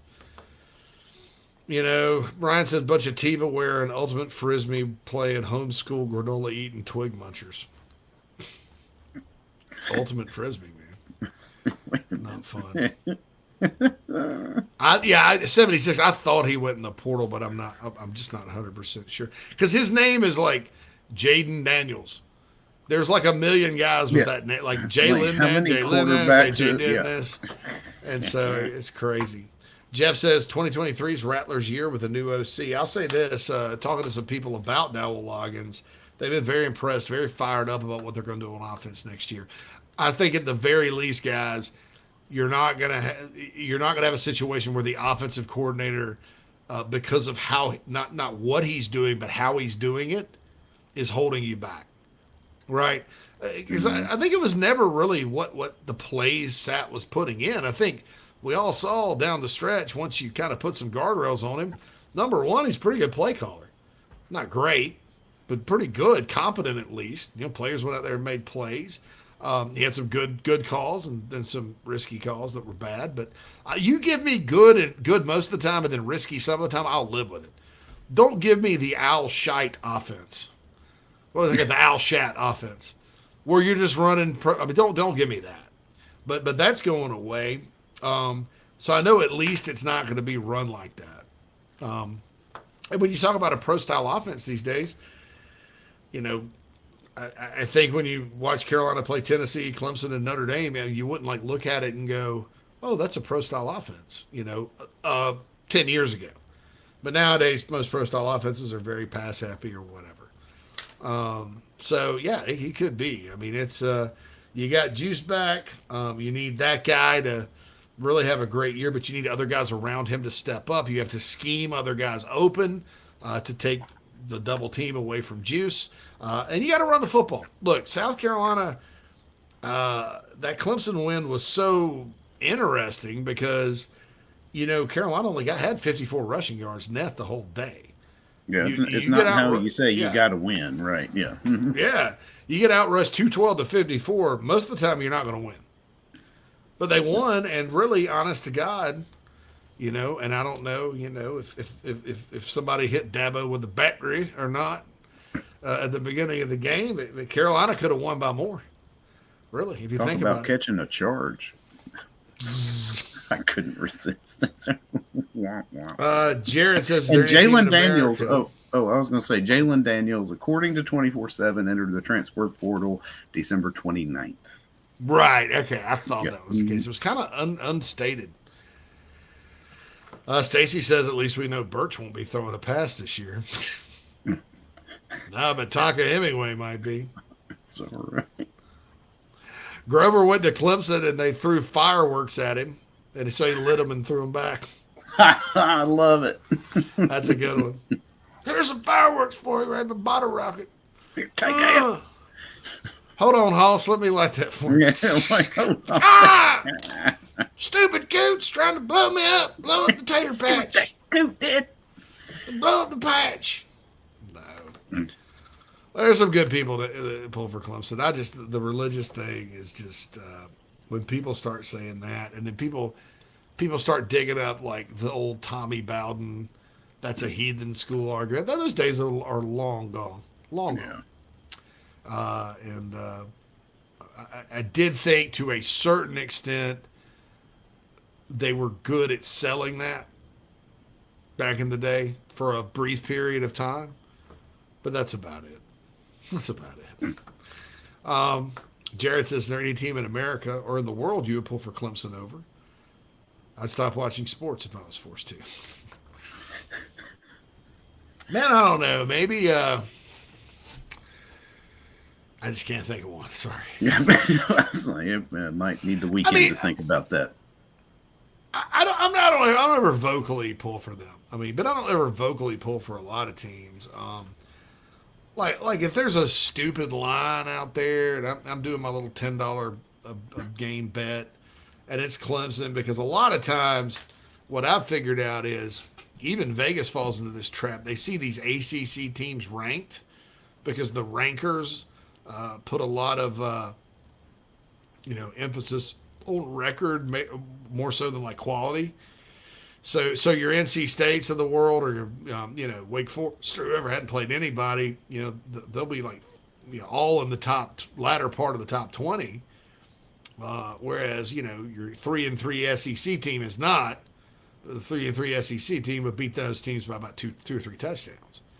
And so sometimes there'll be a sucker line, and Clemson's like playing Virginia or somebody, only giving up 8.5. Yeah, I'm betting on Clemson because I'm not a moron. And I like money. Because I like to win bets. And I'll even bump it up to $25 on that one, because it's going to happen. Yeah, right.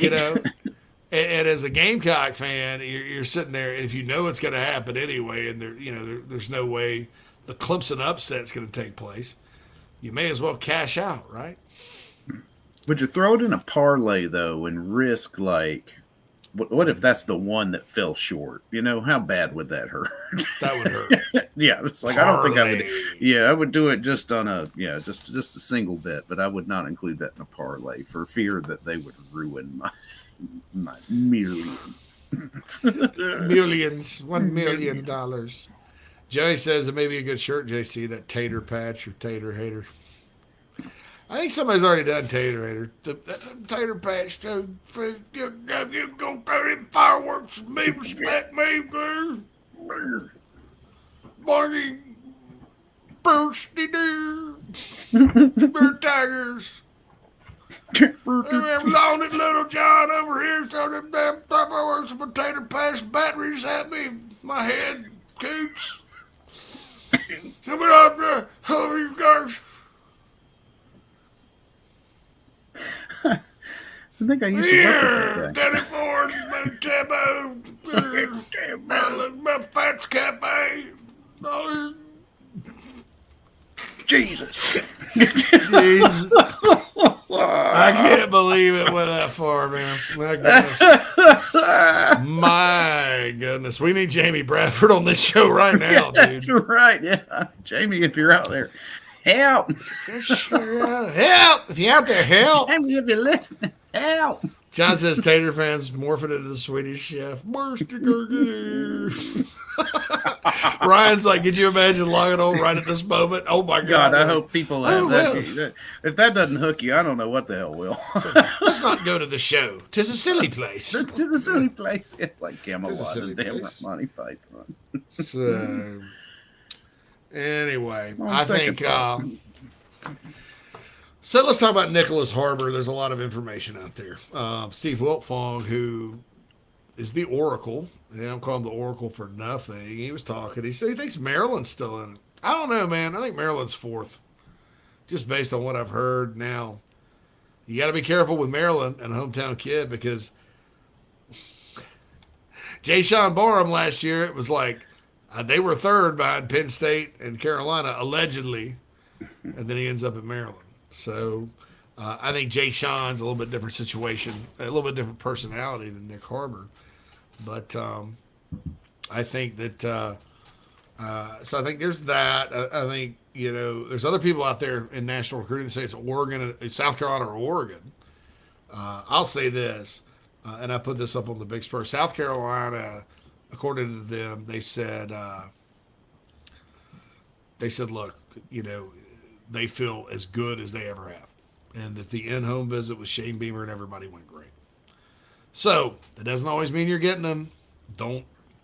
We'll have a show. I don't know what time he's announcing next Wednesday, but we'll have a show and we'll talk and break it down. But I'll say this: I've been kind of skeptical about it, and I haven't felt as good as maybe some other folks about it for Carolina. I feel a little bit better, and I certainly don't. I don't think Maryland makes a lot of sense at all.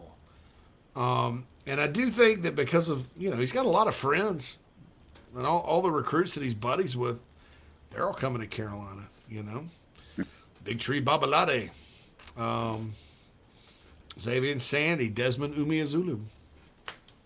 So, Clint says his school's having a ceremony around noon, but there are other guys announcing too. Great. That'll be a long ceremony for me and Phil to keep up with. So he'll be committing while we're on the show. Well, thank goodness Jamie's going to be here because we'll have an extra set of eyes. All right. So Grover says, I was at something called Burn the Chicken Coop, and they didn't like my USC sweatshirts. They don't get fireworks. I remember the barnyard burn they had.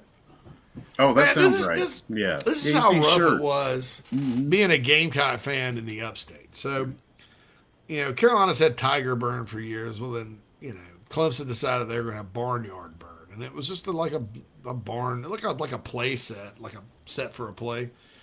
Like the Charlotte's Web. You could have done Charlotte's Web in this set, Wilbur.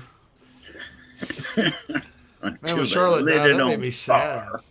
Wilbur in there. That big Charlotte's Web, a childhood, man. Pig. And so on channel, I think it's channel 7 or 4-1.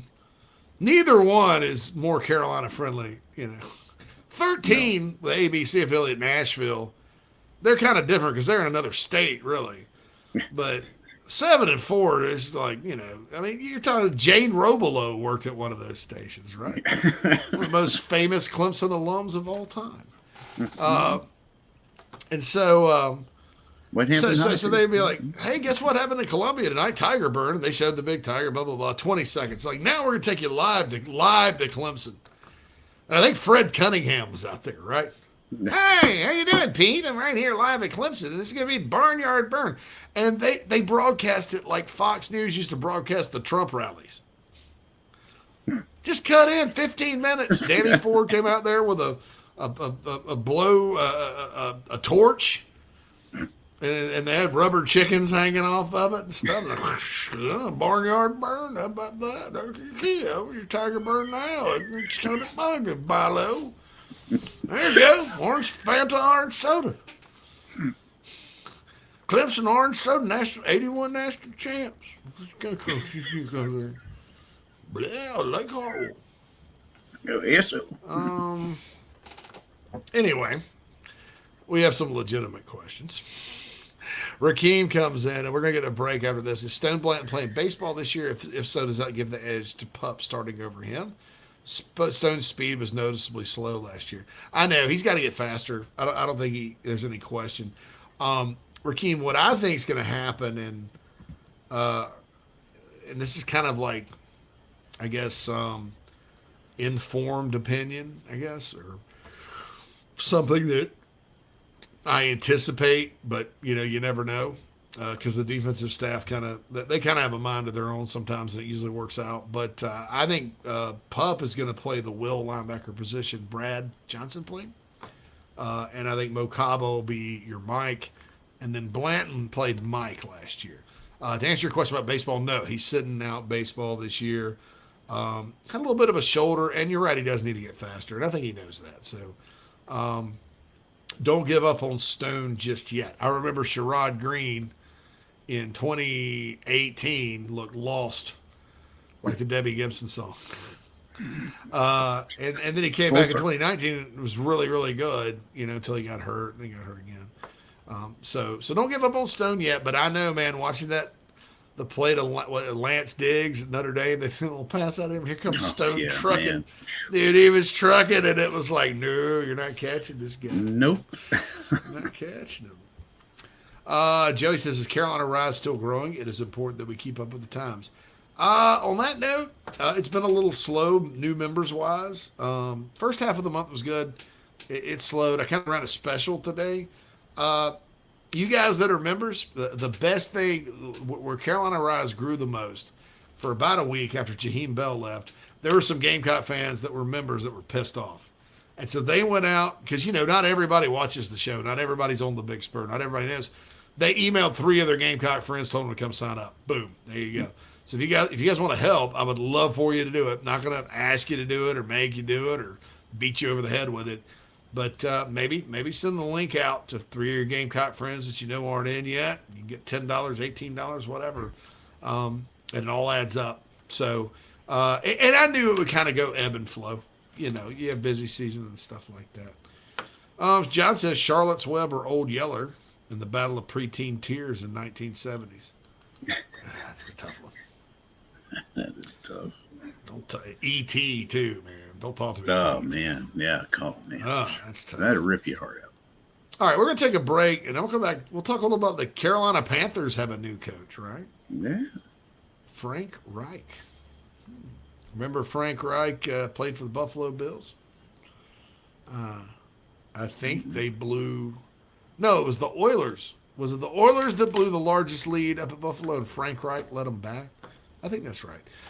Anyway, former Indianapolis head coach Frank Reich for the Panthers, and we'll talk about that when we get back. Ryan wants to know E.T. impression. Phone home. Phone home, phone home, phone home, phone home. Elliot.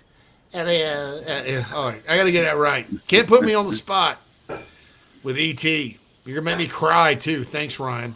We'll be back after these messages. If you're looking to sell or buy multifamily property right here in South Carolina, the Burgesson team of RE/MAX at the Lake can help you get to closing fast and easy. Adam and Derek Burgesson both are very proud Gamecocks and are more than happy to assist you with any of your commercial real estate needs all across the state. You can email Adam at aburgesson@remax.net. That's ABERGESON@remax.net to get your next deal underway. The Burgesson team, proud sponsors of Inside the Gamecocks. I love the smell of napalm in the morning. What's up, Gamecock fans? This is pitcher Noah Hall. If you want some delicious food for your event, I suggest visiting nanasporch.com today to find out what they all have to offer. It's really good Southern cuisine based out of Charlotte, my hometown. I hope you guys go check it out. Go Cox and go Nanas. I've been expecting you, Mr. Powers. Sometime in the near future, there's a good chance I'll move back to my home area of the upstate of South Carolina. And I'm going to tell you right now, there's nobody I would use to help me find a new home except Cindy Bass Searfoss of Caldwell Banker Kane, located in my hometown of Spartanburg, Daniel Morgan Avenue, married to a diehard Gamecock. 864-414-5271. Give Cindy a call. 864-414-5271. A proud sponsor of Inside the Gamecocks, the show. Family vacations, a new car, a new boat, all cost money, but you don't necessarily have to make more to afford any of that if you can save cash that's flying out the window now. iHelp Consulting can help you finally get the kids to Disney World, upgrade the minivan, or drop that new boat in the water next summer. Let Daniel and iHelp Consulting consult with you. No fees, just savings. You pay them a percentage of those savings. Save on essential services, credit card fees, you name it, let them find it. These folks are incredible. iHelpConsulting.com. How can I help you? Hey, Mo Cowboy here from the Carolina Gamecocks. You're listening to Inside the Gamecocks, the show with JC and Phil.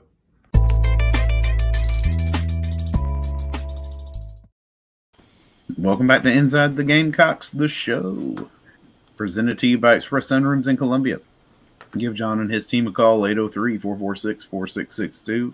Talk about a sunroom addition to your home. Bring a little sunshine into your house right in time for the bright, warmer weather coming up this summer. All right. Oilers. So, Frank Wright beat the Oilers. Yeah, like the Oilers were up. Gosh, it wasn't the Jerry Glanville. It was right after Glanville. I guess the Jack Party Oilers, I think. And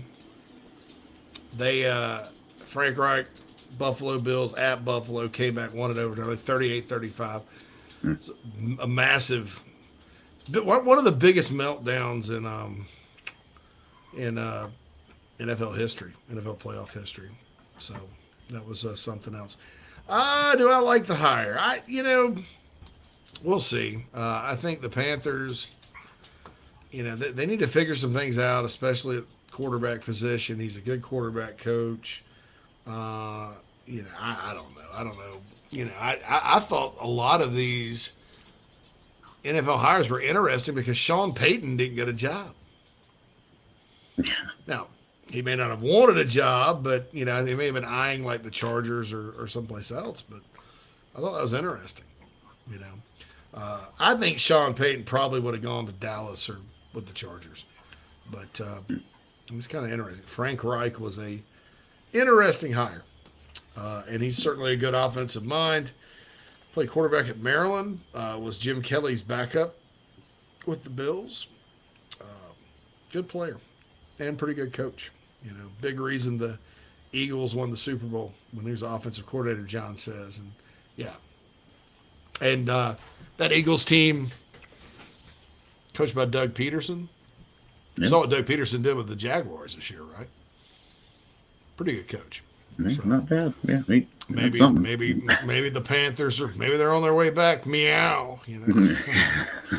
I'm a Bears fan now. It's like this off season of anticipation with the Bears because they got all the cap space and the number 1 pick, and everybody around town's like, yeah, they're gonna blow it. Yeah, how are they gonna squander this? Squander beef, blow it the beef. Jack Party. Clint saw E.T. in the theater at 5. Me too. I jumped out in the back of our baby blue wood grain station wagon. I had the same station wagon. And cried like a baby. My dad got a kick out of it. I was with my mom and grandma, and they were like, oh, it's okay. I think he's not going to come back. Oh, my God. That's sad. It's terribly sad. I fell in love with that little alien. He's on phone home. Home. You know that was originally a horror movie? Like really? That script, I think I read something, that script and Close Encounters of the Third Kind, that was all the same movie, and it was supposed to be like a space horror movie. Maybe Alien was part of it too. I don't know, but somehow it became like 2 or 3 movies. One was E.T., one was Close Encounters of the Third Kind. Anyway. JC, do you think college football will ever get to a place where they'll allow reps from the collective to sit in meetings like the Jeff Coat turned down? It wouldn't have been a place for a collective.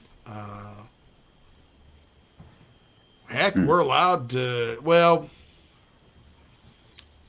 you can't entice them until they get on campus. Which, by the way, that Florida situation, is that not enticement? Come on, is that, nod. If we not just peeled the curtain back on that, I mean. Now look, you can, if people, now you're allowed to talk to them. I don't, because it's a conflict of interest with the Big Spur, because we have people that interview recruits for information and stuff like that, and I don't want to, that would blow my mind, and I just don't think it's appropriate for me to do it. What people will say if they are recruiting to Carolina is, this collective here for a player of your caliber, probably you would probably do this in NIL here, and there's nothing wrong with that. You can do that. I don't understand why if the Florida collective signed a contract and all that, dude, that's a blatant violation of NCAA rules, whether or not they had the money. So we'll see what the NCAA does about it. My guess is nothing. And so if they're not going to enforce that, perhaps I should change my approach.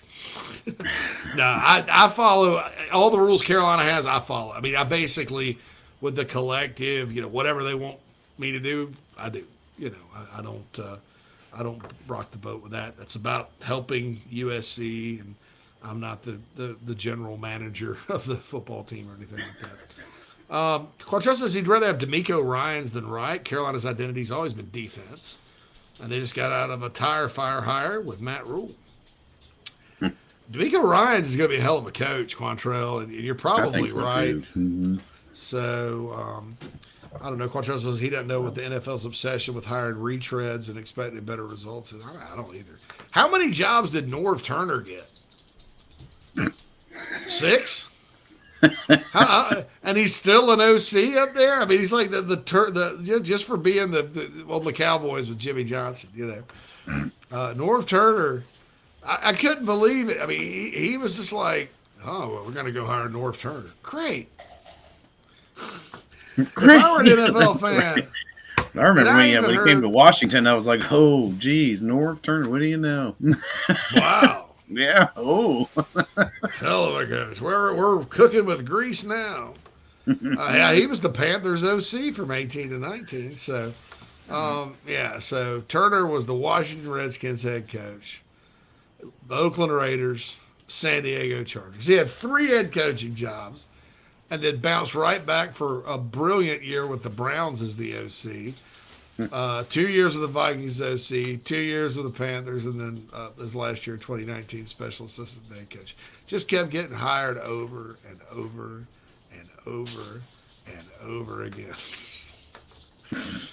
Let's give Norv a chance. Hey, cool. Hey, you know what? This is Norv's turn. Marty Schottenheimer too. Yeah, Schottenheimer. Mm-hmm.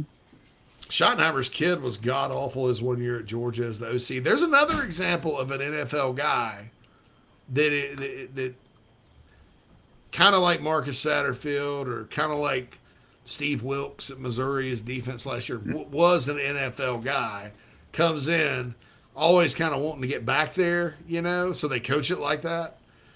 And that was a disaster. Except for the game against the Gamecocks where Grayson Lambert completed, 28 of the 30 passes? Against another NFL guy, John Hoke. Spurrier went and dug him up 13 years since he'd been in college. Come on, Johnny Hoke. Why don't you coach defensive secondary for me? We're going to move our secondary coach to D-line. Boy, he'll be good at that. With the worst defensive line coach in America. That's a great idea, isn't it, Bubba? Yeah, shoot, Dad. Go ahead. Yeah, come on down. It's hard after all everybody's been through with the mush hair and the losing and all that and Clemson's rise to sit there and be critical of Spurrier at the end. But my God, he made some mistakes. Oh, God. Some of the guys he hired was awful. Mark said, not sure if you spoke about it, but is it true we've been in contact with Rashada? No. It's a very terrible rumor, I think. Very terrible. I don't know, Mark. Been in contact? I mean, what's somebody contact? called or texted? Yeah, I mean, get that right. Know, I mean, yeah. Does he have a chance, Smoke Grover said you can signals? say yeah. I don't know. Grover says you can say the collective is a roster thing. It is. And I could see a day where a collective is involved with discussions about, resources that are available, things like that. I don't think a collective ever needs to be calling any kind of shots. Let the football people do that. But certainly, I could see it one day at a lot of places because it's just going to grow in importance. And I don't think anybody's ever going to do anything about it.